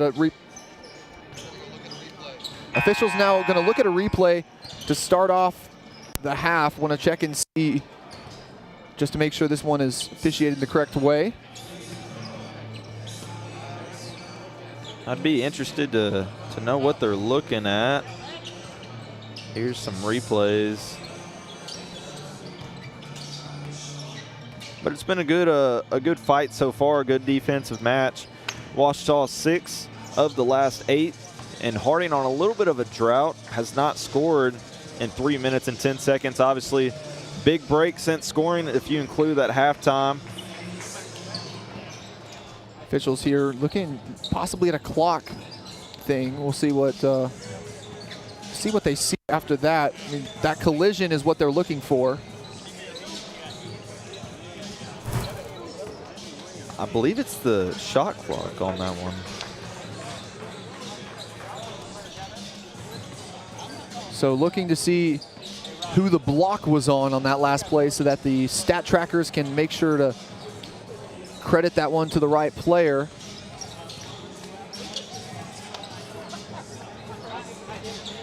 And as we conclude this Domino's halftime show, Grant, and the Java Primo stat recap and game summary, what do you think this bottom line is going to be going into the second half?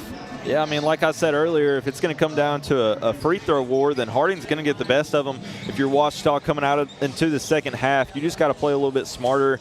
No taxi fouls. You know, you saw Devin Hancock get a little mad that he didn't get a foul on the other end. He comes back down, fouls right away. Had to get Conley to check in for him. But I'd say it's just playing smart if you're Ouachita. Just got to play smart. You know, use your body. Don't get too handsy in there. Little ticky-tack fouls, that'll cost you down the stretch. So I'd say if you're Ouachita, just play smart, continue to make those three-pointers, continue to force Harding to shoot them, and really just break that streak of missing from beyond the arc. So I think it's just going to continue to be a defensive war. And with a few seconds remaining before the half starts, we'll take a quick 30-second break, and we'll be right back for the second half here on the Ouachita Sports Digital Network. At Knight Insurance Professionals, we offer local expertise, a professional experience, and the attention to detail that you deserve. Knight Insurance Professionals offers a comprehensive list of commercial and personal insurance products and can fit their products to your needs. Insurance can be complicated. Let us take care of it for you. It's the assurance you're looking for when it comes to protecting what's important to you. Knight Insurance Professionals at 10th and Caddo in Arkadelphia, 870-246-3700. Local, professional, personal. And back to action here for the second half. I'm Isaac Bourne, joined by Grant Johnson. One more half to go before the end of this Ouachita homestand. The Tigers, this is their 4th game in a row played here at Bill Vining Arena. In my final game here as the commentator of this Tiger team. And going into this second half, Tigers hold a slim 2-point lead over a Bison's team that has found 11 of those 28 points from the stripe. Yeah, it's been a fun game so far, and I hope they ended off with a good bang for you. I hope it's a fun game down the stretch, fun game to call. It's been a fun one so far. Here we are underway for our second half. Keelan McBride will get the pass in. And he's picked up by Neal. Over to Rangan, back to McBride.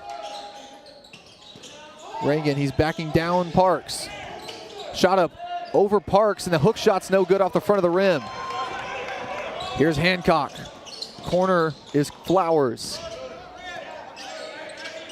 Inside to Parks. Backside, pass over. And Ouachita, well covered by Harding, but Hancock will take the three, and he'll knock it down. That's a really tough thing to do, especially coming out of the half. I think that's something that a lot of people don't understand. Whenever you sit down for a couple minutes, you can almost get dead-legged, and he comes out, makes a three-pointer right away.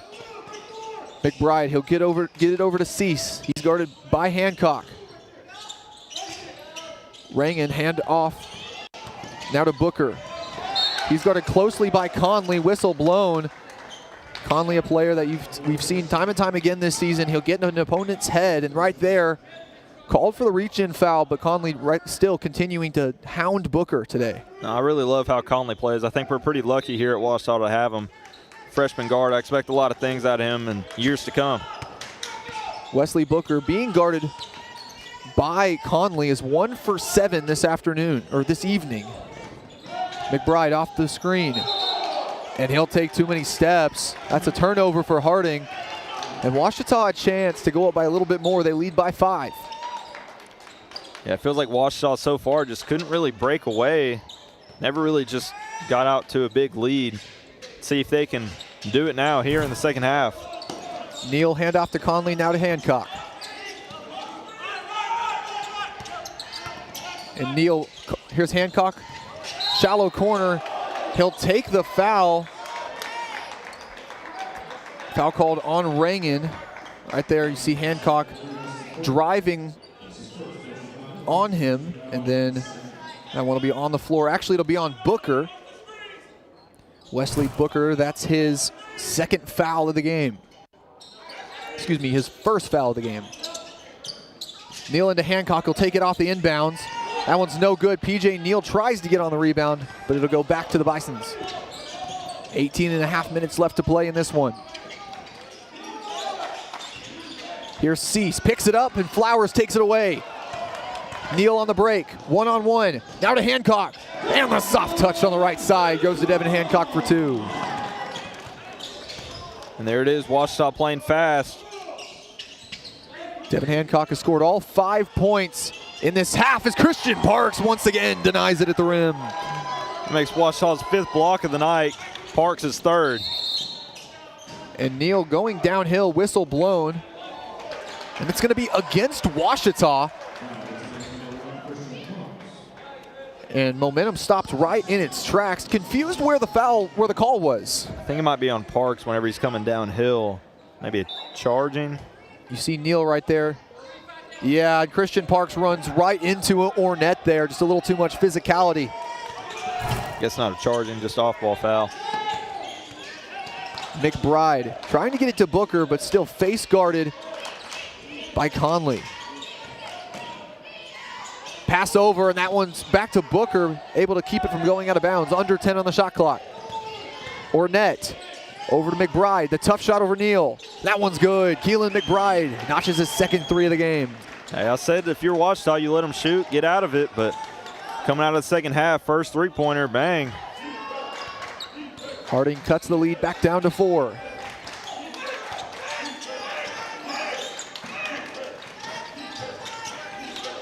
Parks gets it to Conley.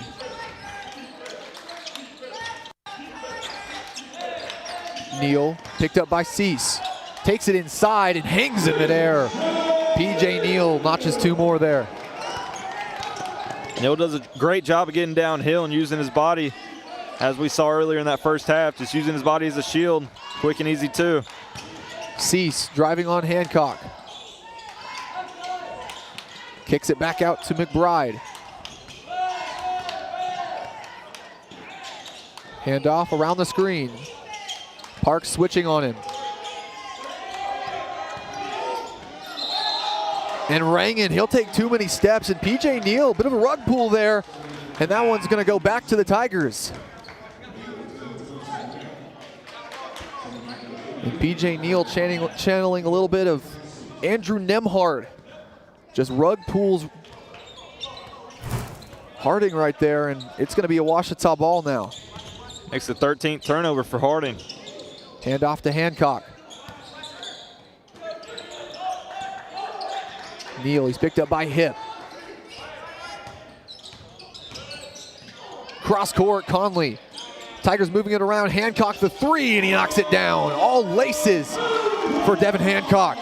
Great ball movement there by Ouachita. Finds Hancock wide open, and he's going to knock it down. Under 16 to go. Next dead ball will be a timeout. Hip driving. Loses it, and he'll have to stop right there. Kamara against Flowers. Ball in the air, and it's back to Hancock. Tigers on the break. Ouachita, they'll slow it down as Neal will give it back to Hancock. They're looking at Parks down low. Flowers pulls up from deep, and he knocks it down. Ouachita is gonna send us to a break here as Crew Flowers knows the assignment, and the Tigers lead by 12. And right there, a pair of threes. First, Devin Hancock knocks it down from deep and starts the scoring for the Tigers. And then on the other possession, Crew Flowers goes around the screen, knocks down the 3. Tigers lead by double digits. We'll be right back on the Ouachita Sports Digital Network. Make Print Mania in downtown Arkadelphia your place to get embroidery, screen printing, trophies, and more. Drop by their store on Main Street or visit their website at printmaniatees.com. Need a shirt for an event? Let Print Mania take care of that. Need promotional materials for your organization? You can let Print Mania take care of that too. A family-run local business, Print Mania has been serving the area since 1992. Call Print Mania today at 870-246-3803. At Capital Technology Group, we make your technology our priority. Our team of experts can become your outsourced IT department, solving problems even before you know about them. We provide and maintain everything from servers and network infrastructure to printers and digital copiers. As a family business with over 80 years of history in Little Rock, you can trust Capital Technology Group to be your business technology partner. If you're ready to get your IT in order, visit captg.com and sign up for a free consultation. Back to Bill Vining Arena as Keelan McBride will take the pass in. Ouachita right now on an 8-0 run. Might as well make that a 16-0 run based on how little scoring this game has seen. Parks tries to get that one off the glass, but Kamara is going to get him called for the goaltending there. And so actually that's going to be the media timeout. They did not stretch that Weston Jamison timeout, but Grant, you know, I don't like going to a break, so we're going to stay right here and talk about these recent possessions here. Obviously, a great return out of the timeout for Kamara, able to, you know, get the possession there, but still, Ouachita, all 4 of their last 4 shots have gone in, 2 of them from 3. Yeah, Ouachita's done a great job coming out into the second half and really just taking away with the game. I mean, obviously, it's still close, 10-point game, anything can happen, but I mean, this is the biggest lead they've had all night. It just feels like Harding keeps hanging on. And if you're Ouachita, you just got to put that foot on the pedal. Here's BJ Neal, nice spin move, inside drive, using his body, left-hand layup as he does so well. Ouachita's just got to keep that foot on the pedal, like I said. And Harding did come out in the second half, made a three-pointer, so a little bit alarming as far as, you know, letting them shoot from beyond the arc. But Ouachita just keep going at it. Devin Hancock, he's got 8 points in the second half to combine with his 9 in the first half. He's got 17 in the game to go with 6 rebounds and 3 assists. The UL Monroe transfer has really racked up stats on the stat sheet tonight. He's also 7 for 9 from the field, 3 for 3 from beyond the arc. The pass in here, here's PJ Neal, 15. A little over 15 minutes remaining here in this game. Tigers passing it around. Here's Neal. Over to Conley. Trying to find Parks on the inside here. Neal, the spin move. Out to Conley. Thought about the 3. Back out to Neal.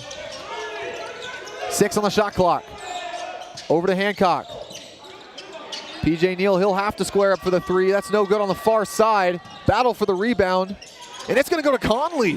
Good effort by the freshman.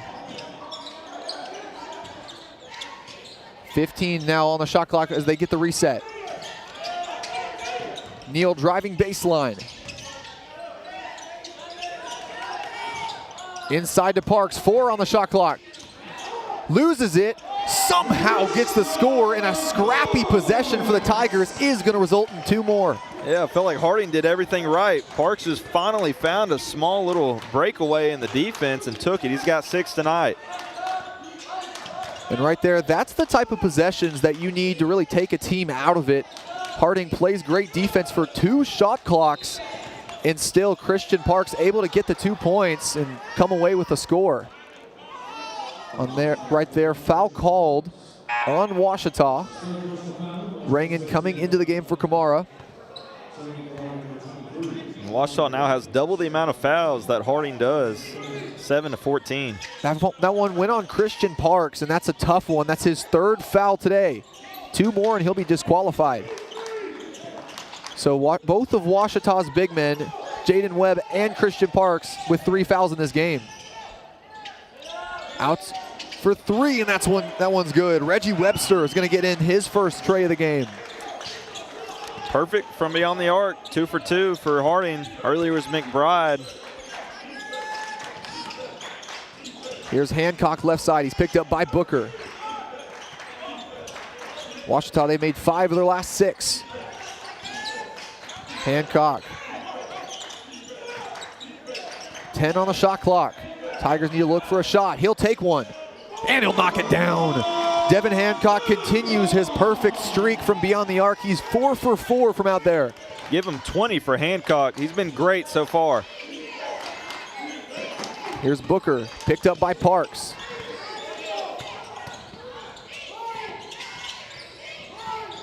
Rangan trying to get around Conley. Out to Hip. The floater is no good. I want to be called out on Parks. He last touched it. Shot clock should, yes, it will reset here. Coming into the game for the Bisons is Ty Cease. Ouachita 6 of the last 7.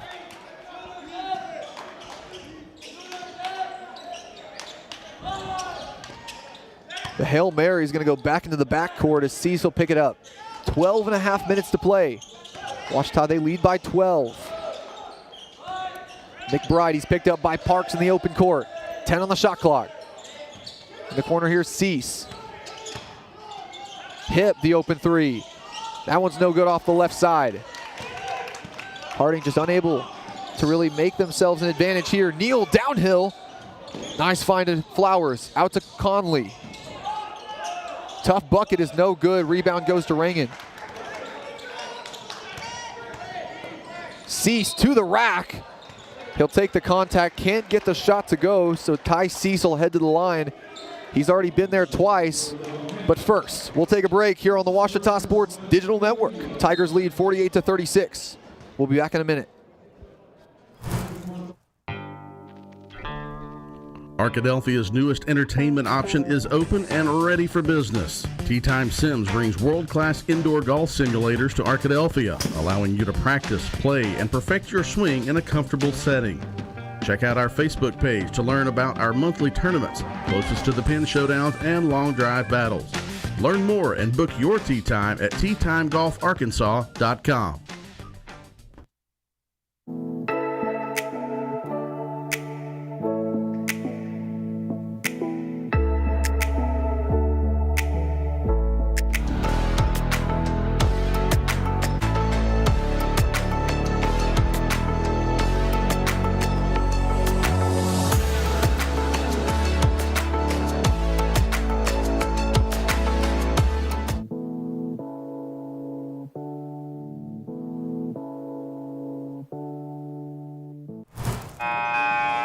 Ouachita leads by 12 going into the final 12 minutes of this game. Isaac Bourne joined here by Grant Johnson. And in these past few minutes, Grant, not much scoring, but if you're Ouachita, you've got to be happy with that. Yeah, you do. I mean, knowing that you're the best, I mean, essentially the best defense in the Great American Conference, you just got to play your game. Keep playing defense. Keep fighting for shots. Ouachita's had a couple, shots that have came down to the very end and just finding a way to score. Ty Cease lining up for his 5th and 6th free throws. He'll miss the first one off the front of the rim. Cease had the only missed free throw of the game. Now he's got both of the missed free throws for Harding tonight. Second one is up for him and no good. And a rare 0 for 2 trip to the line as Devin Hancock able to save it and preserve the rebound for the Tigers.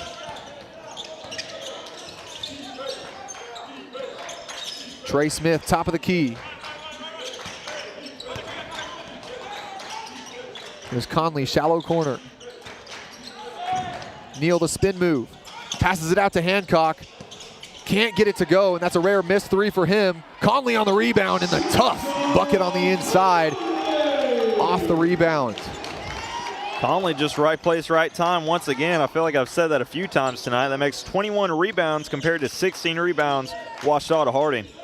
And Harding, this is a team that does rebound the ball at a very high rate as Rangan's going to get the tough bucket around Trey Smith. But Harding coming into this game, they're first in the conference in rebounds per game, and it's not relatively close with 43.5.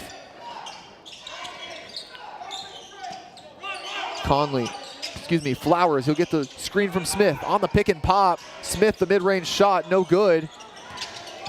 And somehow Conley gets the rebound. and just a lucky bounce for the freshman is going to give him 2 more and 9 points, not double digits in this one quite yet. It's back-to-back offensive rebounds by Conley. The 3 for Cease is going to be good. And that's going to send head coach Weston Jamison to call a timeout. Harding, they trail by 11. We'll be back with 10.5 minutes to go here on the Ouachita Sports Digital Network. Chicken Express is a proud supporter of not just the Badgers, but all things Arkadelphia, from elementary to college and from community activities to church groups. Chicken Express is always willing to support and assist the people in our town. The next time you visit Chicken Express, thank them for their involvement in our community, and definitely don't leave without getting a cup of their Chicken E sweet tea. Located right off exit 73, stop by Chicken Express for your next meal. 52-41 lead for Ouachita with just over 10.5 minutes to play. Head coach Weston Jamison talking to his team during the timeout. Jamison, in his 3rd season at the helm of the Bisons, played 4 years for Harding as well, from 2010 to 2014. Here's Neal, 10.5 to go in this one. Matchup between 2 undefeated conference opponents. Snyder, he's doubled off the screen. Neal downhill, out to Conley, and he'll look for the pass out to Smith, but instead take it up, and he's got double-digit scoring in this one. That's 3 back-to-back-to-back points from Conley. Conley just coming out of nowhere. McBride looking around, can't find anything. Under 10 to play. Here's Booker, picked up by Smith, 10 on the clock. That one last touched by Flowers, so it'll stay here with the Bisons. 7 seconds on the shot clock. Ornette Gaines coming into the game for Cease. Here's that replay on it. Yeah, I think it might have went out on Flowers. Booker fortunate there, passed it just kind of into the open space, but Crew Flowers, just those active hands, a little too active, grabbing a glance of the ball there. Loses it, 4 on the shot clock. He's got to get something up, and Webster took too many steps, and a great defensive possession for the Tigers. Great defense, and Harding not being able to run that out of bounds, play style that they normally get to, because Ouachita defends it so well. Neal, he'll walk it down the court. Smith. Tigers passing it around. Neal picked up by Webster. 10 on the shot clock. Downhill, PJ Neal trying to take it all the way, but the contact isn't enough for a foul. Webster coast to coast, and Gavin Snyder, he'll push Webster to the ground right there, and that contact just looked a little personal. Yeah, and you saw Gavin Snyder step over him a little bit too. That'll send, not enough to send Webster to the lineup to this point. We'll see if the officials come to the monitor. Ooh, player down over on the other side. That's what we were missing, is right now it looks like Wesley Booker slow to get up over here as well. And so maybe, so here's the play that Booker got injured on. You see Neal going into him. I mean, tough fall for both players, but Booker, he's the one that has a hard time getting up, and he's been a big part of this Harding team, so hoping he's okay.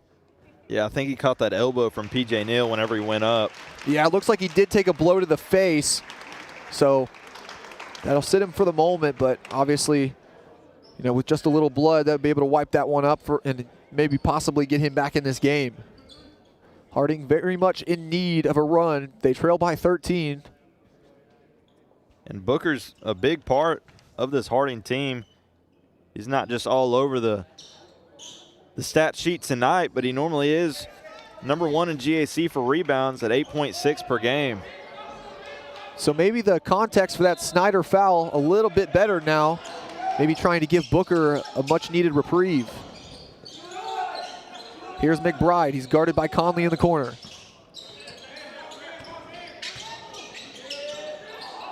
Over to Ornette.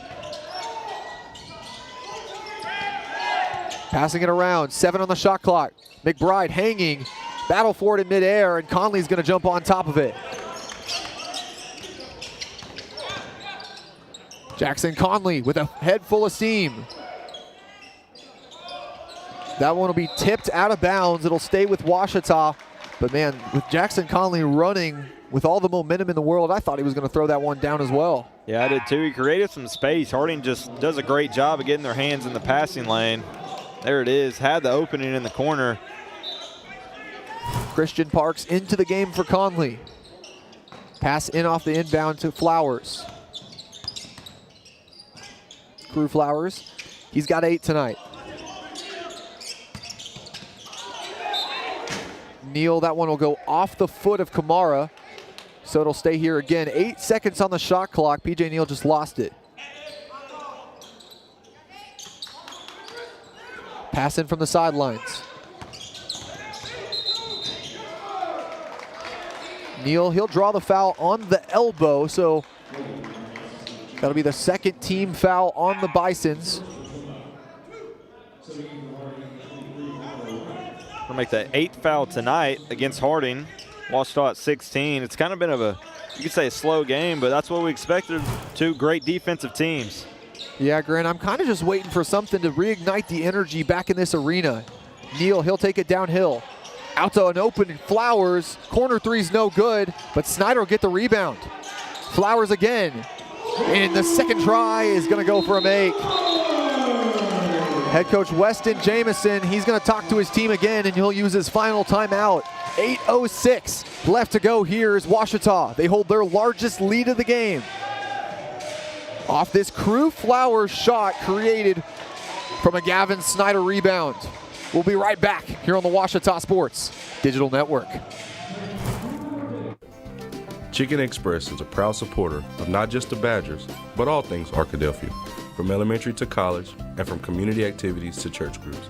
Chicken Express is always willing to support and assist the people in our town. The next time you visit Chicken Express, thank them for their involvement in our community, and definitely don't leave without getting a cup of their Chicken E sweet tea.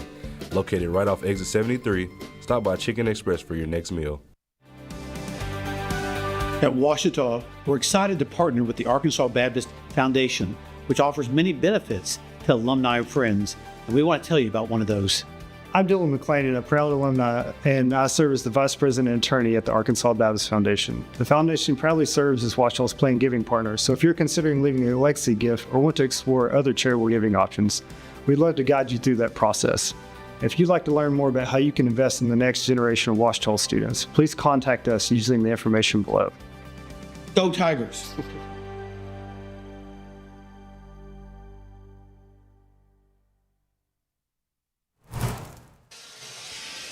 Ouachita, their largest lead of the game, up to 16 in this game following a Crew Flowers 3. And Flowers has 11, and Ouachita has 57. Yeah, they gave Flowers 2 looks at it. You can't give him 2 looks at it. He's a great three-point shooter. Flowers 3 for 5 from deep today. Harding looking for a response. Webster in the corner. Here's McBride. He's picked up by Parks. McBride will take the 3 and he'll knock it down. He got a much larger defender on him, but didn't matter. McBride's been doing it all tonight. He's got 19, and there's not another Harding player in double figures. He'll cut the lead for Ouachita back down to 13. Snyder out to Flowers again. Same shot, but that time different result. Neal gets the rebound. Trying to spin around. Up in the air, and Ornette gains just enough to alter that shot.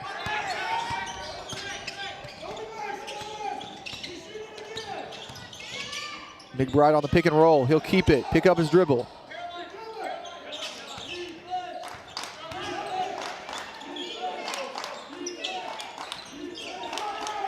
Gaines, he's picked up by Smith.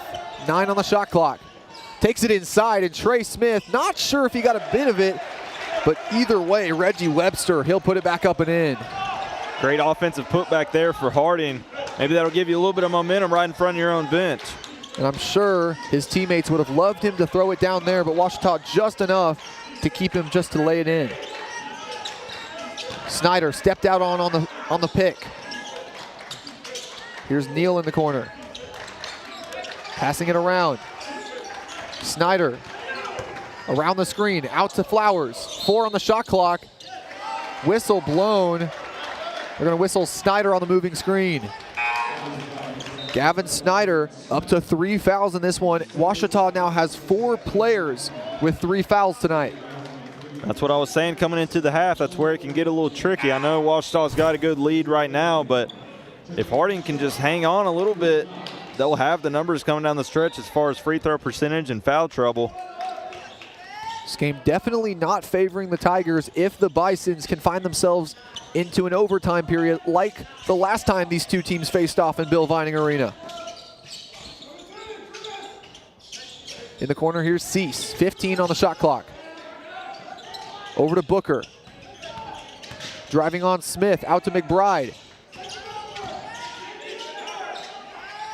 Booker, 3 on the shot clock, he's got to get something up. McBride open for the open 3, and that one rolls out. Snyder, he'll throw that one off the official. I haven't seen that too often. I've seen players try to throw it off of the defenders, but off the ref. And you know, right there, maybe a possible get back from Gavin Snyder from that last call. And Snyder knowing that, you know, he can't find any of his teammates, so you know what, I'll get a little retaliation. Cease taking it inside. Out to McBride. That one's stolen away by Parks. Christian Parks, he's got 3 blocks and a steal. Ouachita going to slow it down, 5.5 to play. They've got a stellar lead here.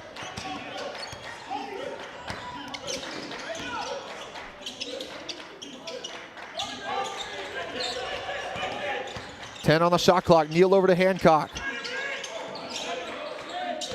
Down to 5. Neal pull up from the free throw line. That one no good off the glass. Christian Parks will lose it, and he'll give it over to you, Grant. Yeah, that ball felt a little heavy. I don't know. I was ready to shoot it. 5:05 left to play. Harding finding themselves as a beneficiary of a 3-minute drought by the Tigers.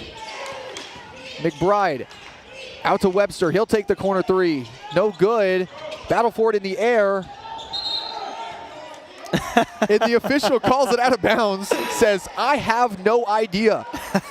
The officials told us not to give them flack for this one, but I don't know. I don't know what to say on that one.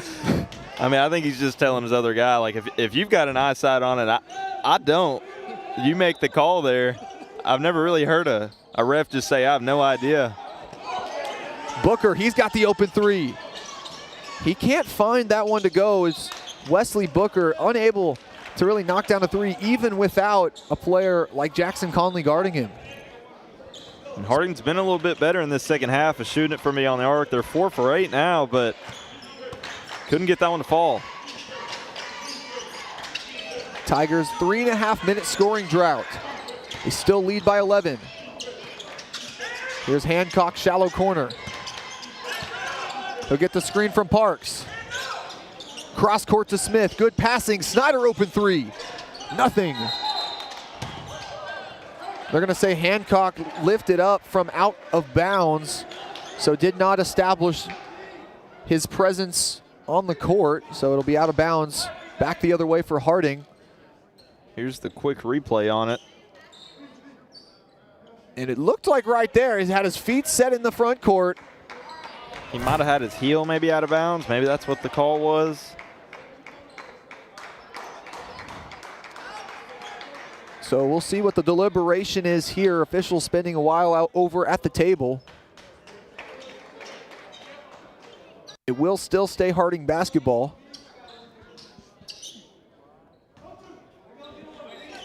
And here's McBride.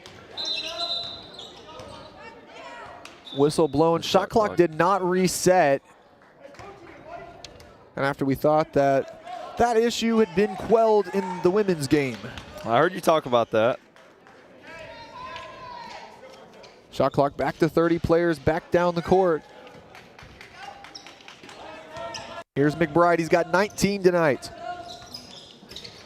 No longer leading all scorers though, as Devin Hancock's got 20. Over to Booker.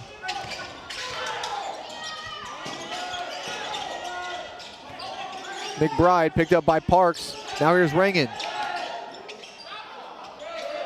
And a nice dish inside by Rangan. And Webster is going to get 2. Nice find inside. You got to think pretty soon with such a lead that Ouachita has that Harding's got to start pressing or start, making some traps happen, make something.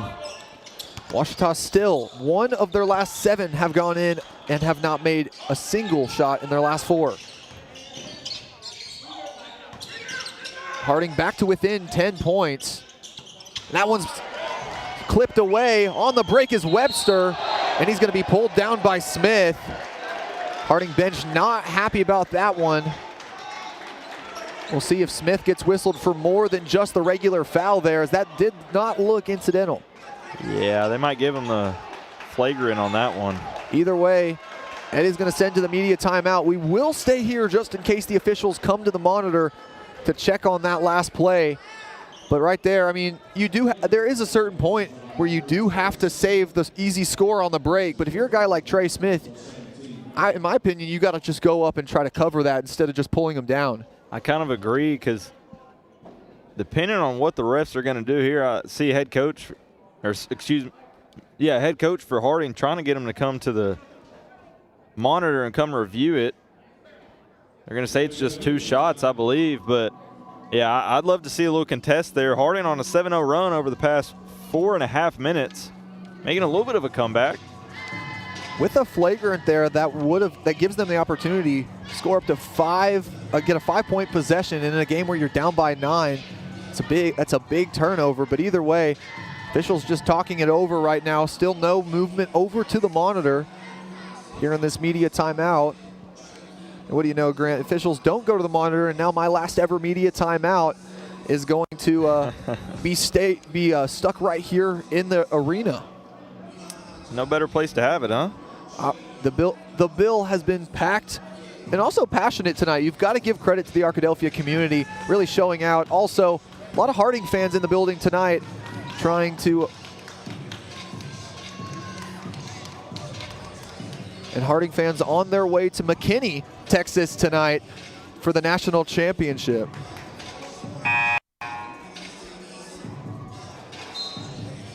Ouachita players back out on the court. And Grant in this one, Harding on that 7-0 run. What does Ouachita need after these 2 free throws? I think just play smart. I feel like I've been talking about it all half. They got 18 personal fouls. If this one gets close, they're going to be in a little bit of trouble, especially like you said, if it goes into overtime. Looks like they are going to reward Webster with the flagrant, I believe, right? It looks like it will be a flagrant 1 called on Smith. So that is going to give Webster 2 here from the line. And then Harding will get the ball back. First one is good for Webster on the day. He's not made a single free throw, but also not taken one. So he'll go 1 for 1 to start. Webster on the season, shooting just under 80%, 79.5, and he'll knock them both down. Webster, native of Mount Pleasant, Texas, averages 12.5 points per game for this Harding team.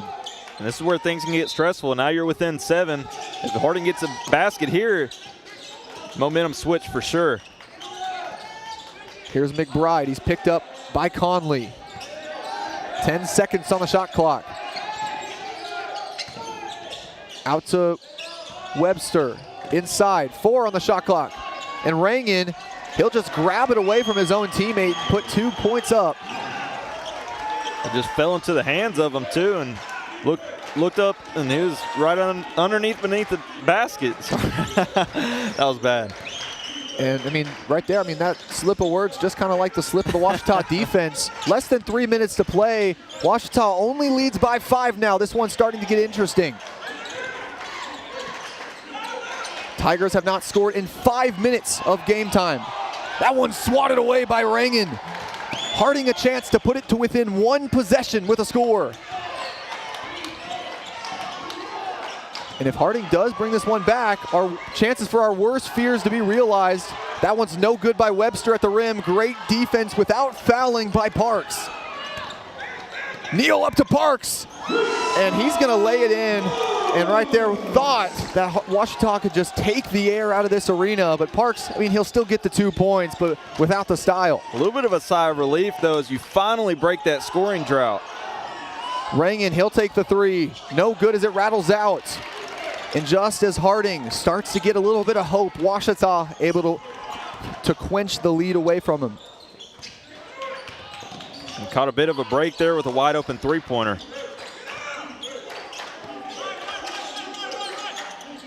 Tigers, a score here would go a long way into sealing this one. 7 on the clock. Hancock out to Snyder. He'll take the 3. No good. Out to Hancock for the rebound, though, and that's big for Ouachita. They can take 20 more seconds off this clock. He'll take the foul. That one's on Ty Cease. Not in the bonus quite yet. Only 3 fouls for Harding in this half. It'll be taken out from the sideline by Neal. I expect a little bit of pressure here if you're Harding.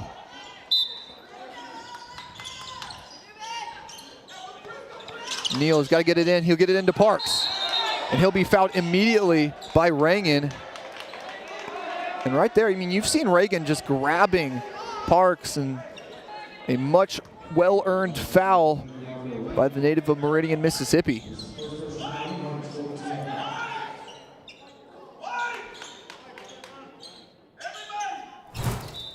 They're going to try it again. And Parks, he'll immediately get fouled. And still not in the bonus are the Tigers. And now Harding's starting to kind of see what the benefits for Ouachita are of them not really, of Ouachita not committing as many fouls, or them not committing that many fouls, as Rangan's going to foul Parks once again. That's his 3rd personal. Still not enough to send Ouachita to the line. It's 6 team fouls for Harding, and now we'll see on the next one, Ouachita go for 1-and-1. Hancock in the corner. And that's what they'll do. Webster will foul Devin Hancock, and that is not the guy you want to send to the stripe. 77.3% on the season, but tonight hasn't been to the line. Has not been to the line yet. So we'll see what he does here. He does have 20 tonight. He's been a huge part of the win. If Ouachita can hold on.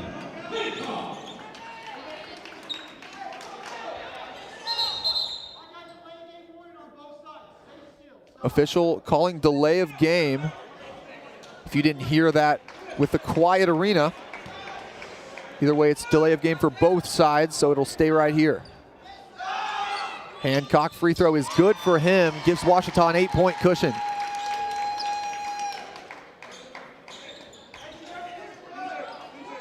And right here, a made free throw would go a long way as Harding now trails by 3 possessions. Arena goes silent as he takes the second one, and it rolls in for him. Devin Hancock, 2 big made free throws, and that'll send us to a break. 1:08 left to go. Ouachita with a 9-point advantage. We'll be right back here on the Ouachita Sports Digital Network. Turner Rogers Manning & Plyler CPA is a longtime supporter of the Arkadelphia Public School District. Turner Rogers Manning & Plyler has established a reputation for providing clients with outstanding services that include auditing, accounting, and tax and business consulting. Contact Turner Rogers Manning & Plyler today at 870-246-4563 or by visiting them at 305 Professional Park Drive in Arkadelphia. Turner Rogers Manning & Plyler says, "Go Badgers!" 1:08 left to go. Ouachita the 9-point lead. Harding in danger of taking their first loss of conference play. Here's Keelan McBride. He'll go quickly down the court. He's got 2 made threes tonight. Excuse me, 3 made threes tonight. Over to McBride. He'll take it and make it. All laces for the senior McBride. There's 4 made threes. He'll get it into Parks, and immediately they'll foul him. 55 seconds on the clock. Harding already starting to foul with Ouachita in the single bonus. It'll be 1-and-1 for Christian Parks. And Parks has not been to the line yet today, so Interested to see what he'll do here. In the last game, 2 for 2 from the stripe. He's shooting 72.7% on the season. The first one is the big one. You have to make that one if you want to get a second one. Arena goes dead quiet. First one is up for Parks and good. A big make for this Ouachita team. They lead by 7. It's really big by the big fella.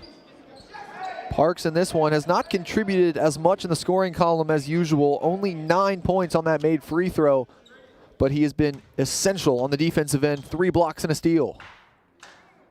Second one is up for him, and it's good. Christian Parks, a vital 2 for 2 trip to the line, and Harding finds themselves back in a very similar position, down 8. Here's Cease. He's going to go inside, trying to draw contact, nothing doing, and Christian Parks will grab the rebound. He'll grab the rebound, and they'll send him straight to the line. And Ouachita reeling here, just trying to finish this one off, as Parks will head to the line for 2 shots, or a 1-and-1. Parks now in double figures after those 2 free throws he made just a moment ago.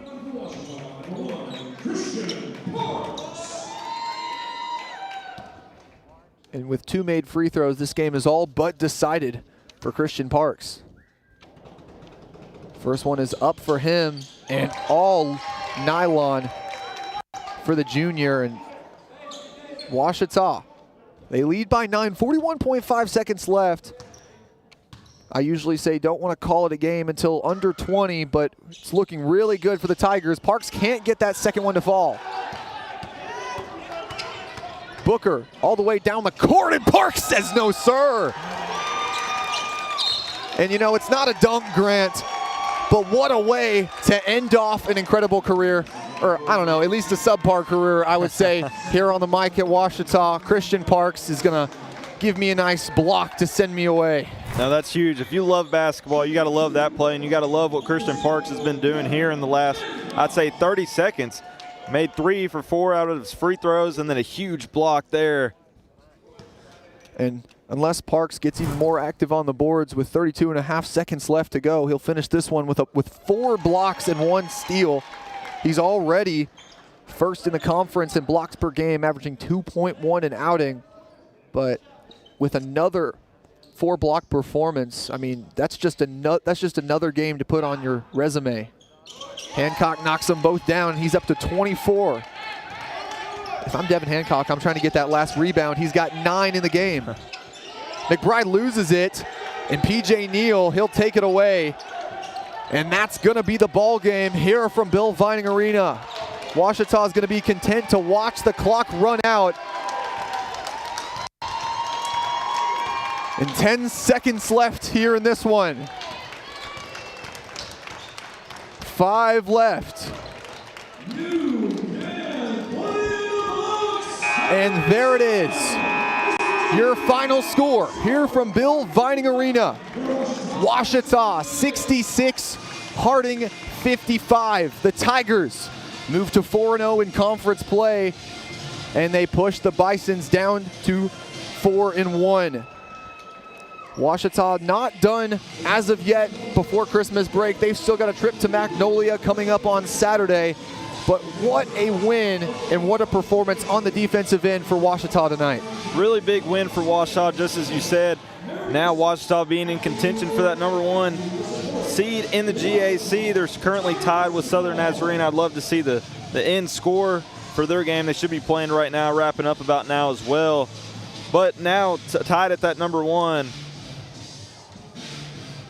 And officially, Southern Nazarene is going to lose their matchup on the road. So Ouachita, the outright #1 team in the conference, and I can head out knowing that this Ouachita team, they've got a good-looking season going for them. They now head on the road for a 4-game road trip. I wouldn't call it a road trip. You go to Magnolia, and then you've got Christmas break, and then a 3-game road trip. But either way, the Tigers finish off this homestand with a big win over a great team.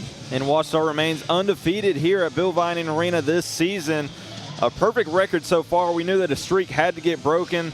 Harding on an 8-0 win streak until tonight. We talked about it coming into the game that some type of streak's got to get broken, and it was Harding's 8-0 win streak.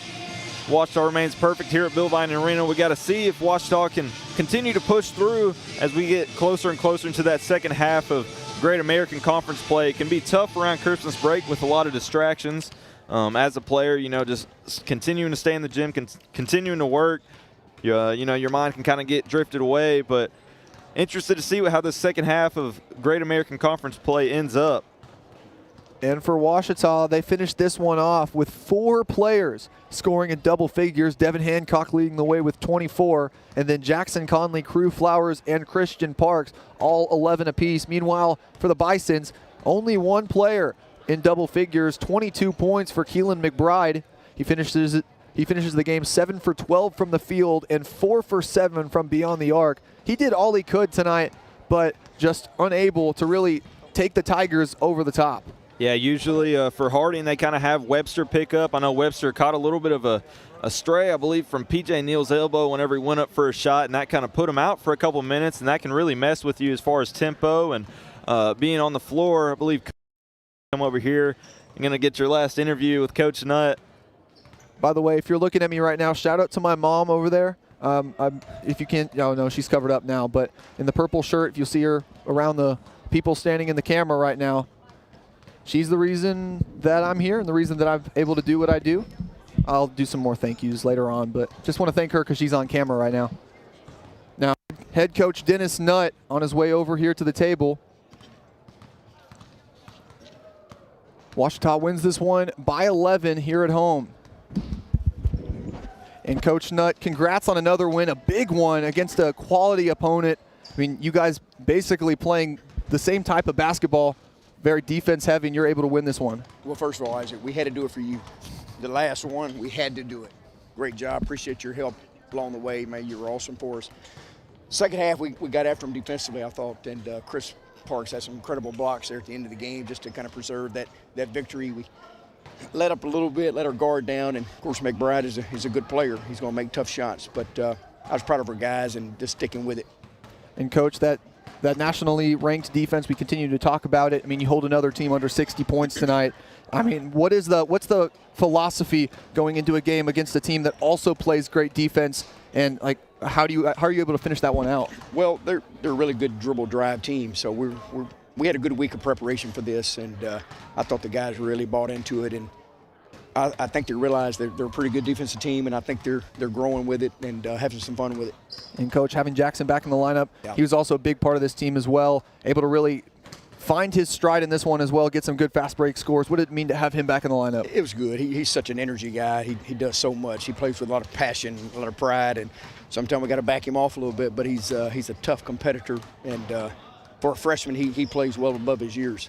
And, Coach, Harding able to really get to the line in that first half, but you're able to cut down on the fouls in that second period of play, and that really showed in the scoring total, able to take this one away just because you backed off on the fouls. I mean, what was that the philosophy going into the second half? Yeah, well, but they're good drivers, so we know they get to the line a lot. So we did a pretty good job. First half, probably a little bit too many, but I was more concerned with our turnovers in the first half. That was not very good. Had 14 and finished with 17, so that's pretty impressive. That's kind of what we talked about. We can't have, if we're going to have 14 more, we'll lose this game. And finally, the thing you have to commend about this one, the defense on Wesley Booker. I mean, today just unable to really get anything to go from beyond the arc or from the field. 1 for 9. Wow. And you put Jackson Conley on him there. And, I mean, I already talked about him in the lineup, but, I mean, what does it mean to be able to shut down one of the league's best rebounders and scorers?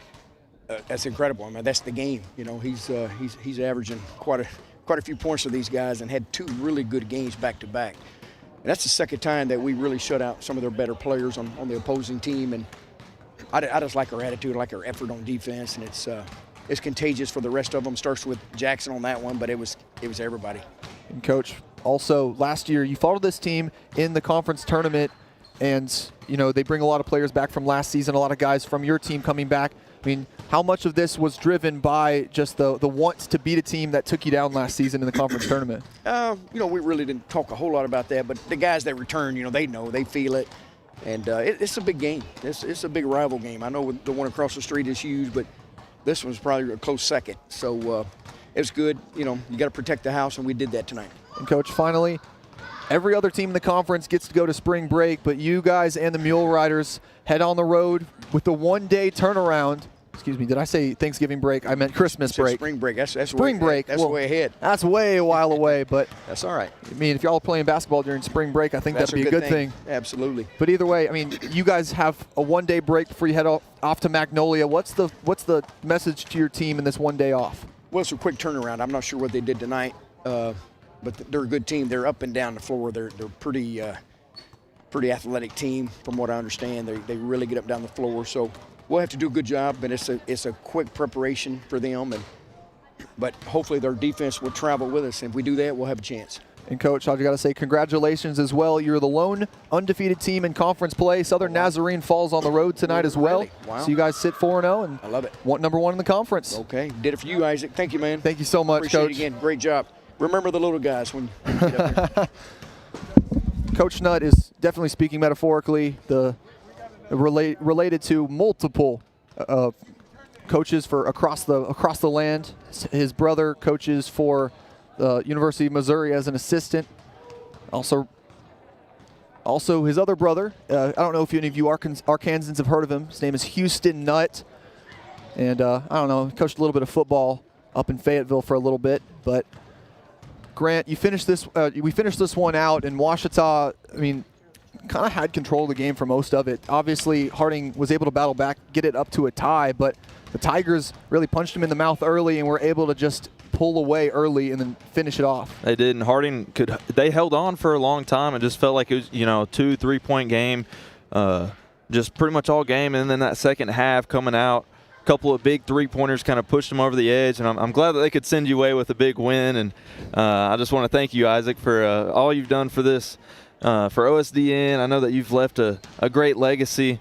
You know, you've made a great impact on not only me and the other members here, but also the parents and the families that, you know, want to tune in, maybe can't make the game, and they want to come.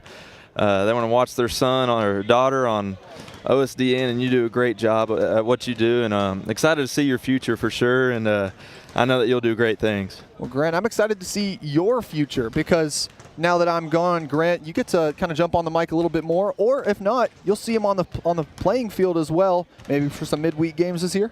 Yeah, I think so. So with that, I've been told that there's something else going on tonight, so I don't know if I want to start on my little big spiel yet. I think you can start. I'm going to start on my pretty big spiel. I've got some names that I've written down over here that we're going to talk about. First and foremost, I'm going to start and end with this, but I mean, I have to thank the fact that I've been put here by an awesome and amazing Lord that has given me opportunities from when I started as a freshman to now putting me in the position to commentate for an athletic program for a year and a half and be able to have so many people. I mean, you see everybody around right now. I mean, this just means a lot to be able to have people like this. And I mean, I talk about them as well. First, I want to also thank the coaches and players for playing on these courts, giving me stories to tell. I think the best thing about being a commentator is that, I mean, it's not just me that I'm impacting. I get to tell the stories and also just illustrate the playing career of a lot of these players. And thank you to Coach Nutt and Coach Long for just the interviews tonight, and Coach Frizz for volleyball. And I mean, I could go across the board. Head Coach Dawson Pritchard for sure. I was able to swim under him for 2 years, and Coach Dawson has made an incredible impact. Stephen Bostic as well, now over at Florida Southern. But I mean, I had you down here, Grant, as well to thank. But I mean, what do I think? I mean, just kidding, Grant. I mean, thank you for just being alongside me for all these things. I mean, thank you. I mean, you've been a great steady presence, and also I don't know, it's a fight between you and Dalton for my favorite color commentator. But you do have my favorite call of all time, where we went on the Hobart Grayson lob dunk. I got to give me a second. I was getting there.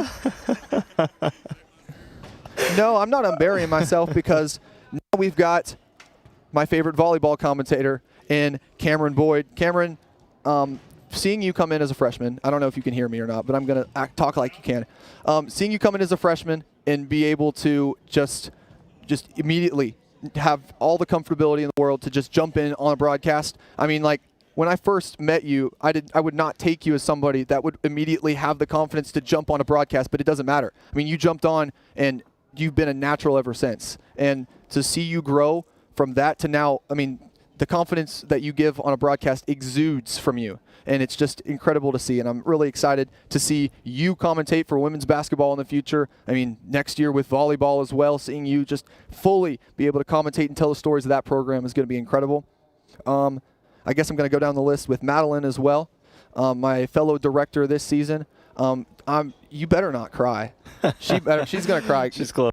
She's going to cry, but Madeline has come on just for this semester to be able to be a director and already immediately fit into the team. Gavin and I were able to direct last year, and Madeline comes in thinking that, I mean, I don't know, she thinks that she's not as talented as everyone else on this team. I think she might even be more talented than a lot of people on this team. And the fact that she's able to commentate, but also able to host shows, able to make graphics, able to be creative. I mean, she's a Swiss Army knife in every single way, can do just about everything. She can also dance. You can ask her about it sometime. I bet she would love to show off her prancing abilities. And next, I'm going to go to Dalton. I don't know if you're listening, little freshman boy Dalton, but I don't know. Dalton came in just for one semester of my life, and the fact that he's been able to really put an impact on me, just to see him, I mean, just coming in with so much eagerness to be in on broadcast and just commentate. And even then, like, we don't give him that many opportunities, and yet he still just comes to the broadcast, doesn't give up because he doesn't get opportunities. And now, Dalton, if you're listening, we're going to love to see you on a lot more coming up in the next semester. And I mean, really excited to see how you and Grant and Cameron and, I mean, possibly the next person I'm about to talk about as they grow on the camera and on the mic. Kate, you're the next person I'm going to. The thing I will always remember about Kate Perrin is how immediately, just like about a week ago, I'm going to call you out right on the broadcast, said that when she first met me that she thought I was obnoxious, or was it obnoxious? Or she said she didn't like me. She said she didn't like me very much.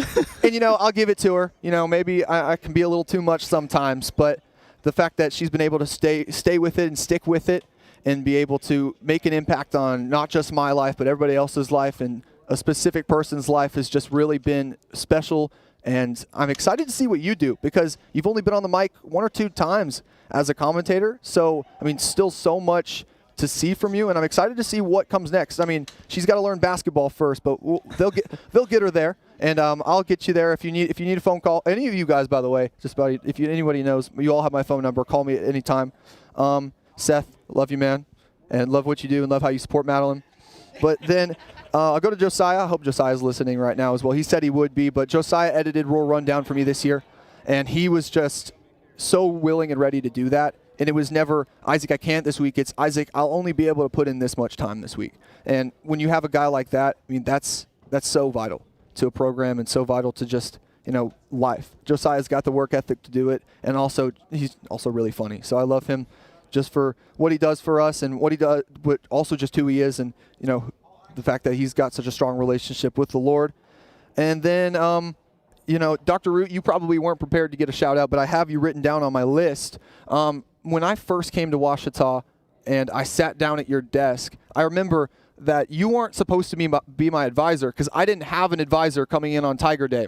And Dr. Root just said, he's mine now, and grabbed me up and sat me down, and immediately, like, it made me feel cared for at Ouachita. I felt immediately like there was not a single person here that I couldn't go talk to in this department, and that's held up. Oh, wait, I got to take a drink of water now. Sorry. And so, Dr. Root, thank you so much for everything you've done and for the people that you still have to impact across the many, many, many more years you still have as the Dean of Humanities. And I'll be back to see how everything's going there. Then also Chase Hartzell and Chris Gay. I wore this Final Four pin for Chris Gay just because this was what Chris wore in his final game commentating here. And I don't know, these two guys have meant everything to me. They were seniors 2 years ago. Chase works in the marketing department at OBU now. Chris is working for KATV as an MMJ.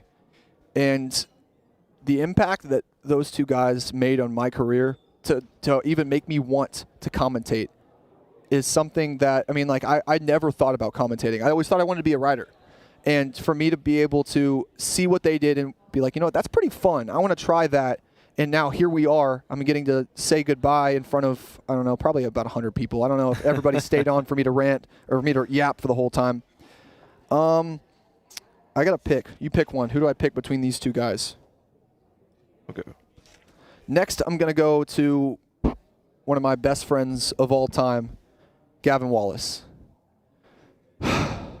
Gavin, if I could do absolutely anything to grab you and force you to come to Western Kentucky with me and live there, I would do anything to do that.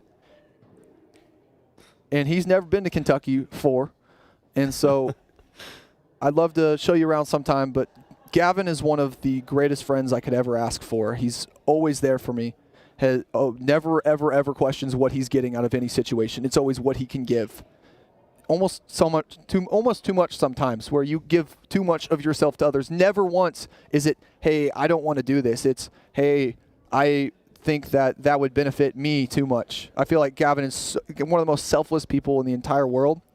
And I don't know, it's going to hurt right there. See you stay here. I'm going to have the most FOMO from seeing you go, but I don't know. I'll think there's this old bald guy on my schedule that I really don't want to talk about. But I guess I'll bite the bullet here. Bab, when I came out, I did the same with Dr. Root, but I'll do the same with you too. When I came in with you, I thought you were going to be gruff and scary, and you were the absolute opposite in every single way. And I mean, just eagerness is one thing I always say with Chris Babb. It's never with Babb. It's never, oh, we can't do that. It's, we'll try to. I mean, same with Gavin too. I mean, that's the success that you have in this program is, I mean, it's always, let's try to do that, or that would be really cool if we did that. On top of that too, we talked about this in Dr. Root's class in Issues in Comm, but Bab, you know everyone. I honestly don't know a single person you don't know. And the way that you've connected me with so many people, I can't tell you how many times I've texted you asking, hey, can you give me this person's phone number? Can you give me this person's phone number? Showing me the value in relationships, whether it's in just a random person off the street, or if it is somebody that's really important for my career in the future. I mean, Bab isn't just friendly to people that are important to him. Bab is friendly to every single person that he talks to, and it doesn't matter what they can give him. And I mean, I see that, and I'm so thankful that I have someone in my life that has shown me what that means and what true relationship with others means. And it just means everything to me.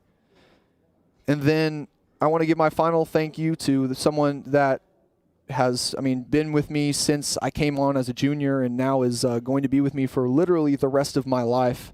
And that's my fiance, Madison Harrelson.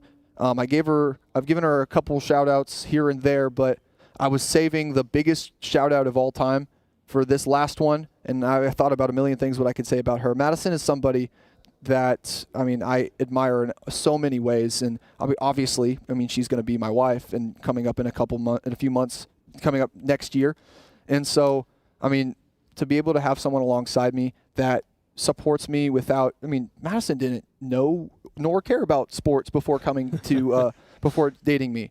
And now she's at this point where, she's roped in, and instead of just complaining about it, it's always, oh, I want to support you the next time. I want to support you the next time. Madison, I want to say this with the bottom of my heart, that you are one of the most supportive people that I could ever know. And thank you so much for loving me enough to, want to date me 6 hours down the road, or 7 hours if you're at school. And I'm coming home tomorrow, and I'm excited to see you and do Christmas things with your family, and then do Christmas things with my family. So that'll be fun. And then finally, I got to finish it off with another thanks to the person, to the Lord that made all of these people happen, the Lord that made this whole Ouachita Sports Digital Network happen, the Lord that put me in a small town 6 hours away from where I was from, and put me 6 hours away from someone that also means so much to me, and my mother over there, who you can see her with the camera. She's just like my grandfather. She loves to take pictures of situations like this, and she's got, well, how many photos do you have in your photo album? Probably a lot. But a Lord that has given me parents that never once question, how I'm going to do something. It's always, they just want to be there for me, and they're supportive. A shout out to my dad as well, who's watching this as well. Just for him to think that's so cool, it means a lot. But yeah, this has been just an honor and an opportunity, and this is not I've earned this. This is I've been given this, and the Lord has given me the skills to be able to do this. And I want to thank you guys for watching, for tuning in, to for the comments that you put on a football broadcast if you have. I know that there aren't going to be comments on too many other broadcasts, but the football ones mean a lot. For the people, the 20-some-odd people that watch the Royal Rundowns every week. For the people that just tune in, to the alumni, to so many people that tune in. You guys have been able to make this happen because you've supported us, you've allowed Ouachita to completely use all of their, give all of their sports broadcasting to a bunch of students. I mean, I'm looking at a bunch of Ouachita students or former Ouachita students right now, and that's because Ouachita has provided everyone with so many great opportunities. And so I'm pretty sure all of my goodbyes and all of my thank yous and all of my everything's finally done for tonight. Grant, I can't tell you how many. I'm pretty sure the first night I've gone onto campus and every single night since then, since I've walked back to my apartment, I have thought about what I'm going to say here, and I honestly did not plan for it to be this long. So thank you all for sitting here and waiting on me through all this. But for the final time here on the Ouachita Sports Digital Network, that's been Grant Johnson. This has been Isaac Bourne. Thank you for this opportunity. And I'll see you next time here on the Ouachita Sports Digital Network. Have a great night and have a great life. I don't know what I'm going to say there, but thank you guys. Hi, everybody. This is John Fanta with Fox Sports and the Big East Digital Network. Hi, this is Brad Sham, voice of the Dallas Cowboys. I'm Nicole Auerbach. Kevin Kugler of Westwood One. Hi, everybody. It's Pete Pranica of the Memphis Grizzlies and Fox Sports Southeast. Hi, this is Chuck Swirsky with the Chicago Bulls, our flagship station, 670 The Score. This is Kyle Peterson with ESPN. This is Tom Hart at ESPN and the SEC Network. Thanks for tuning in to the Ouachita Sports Digital Network.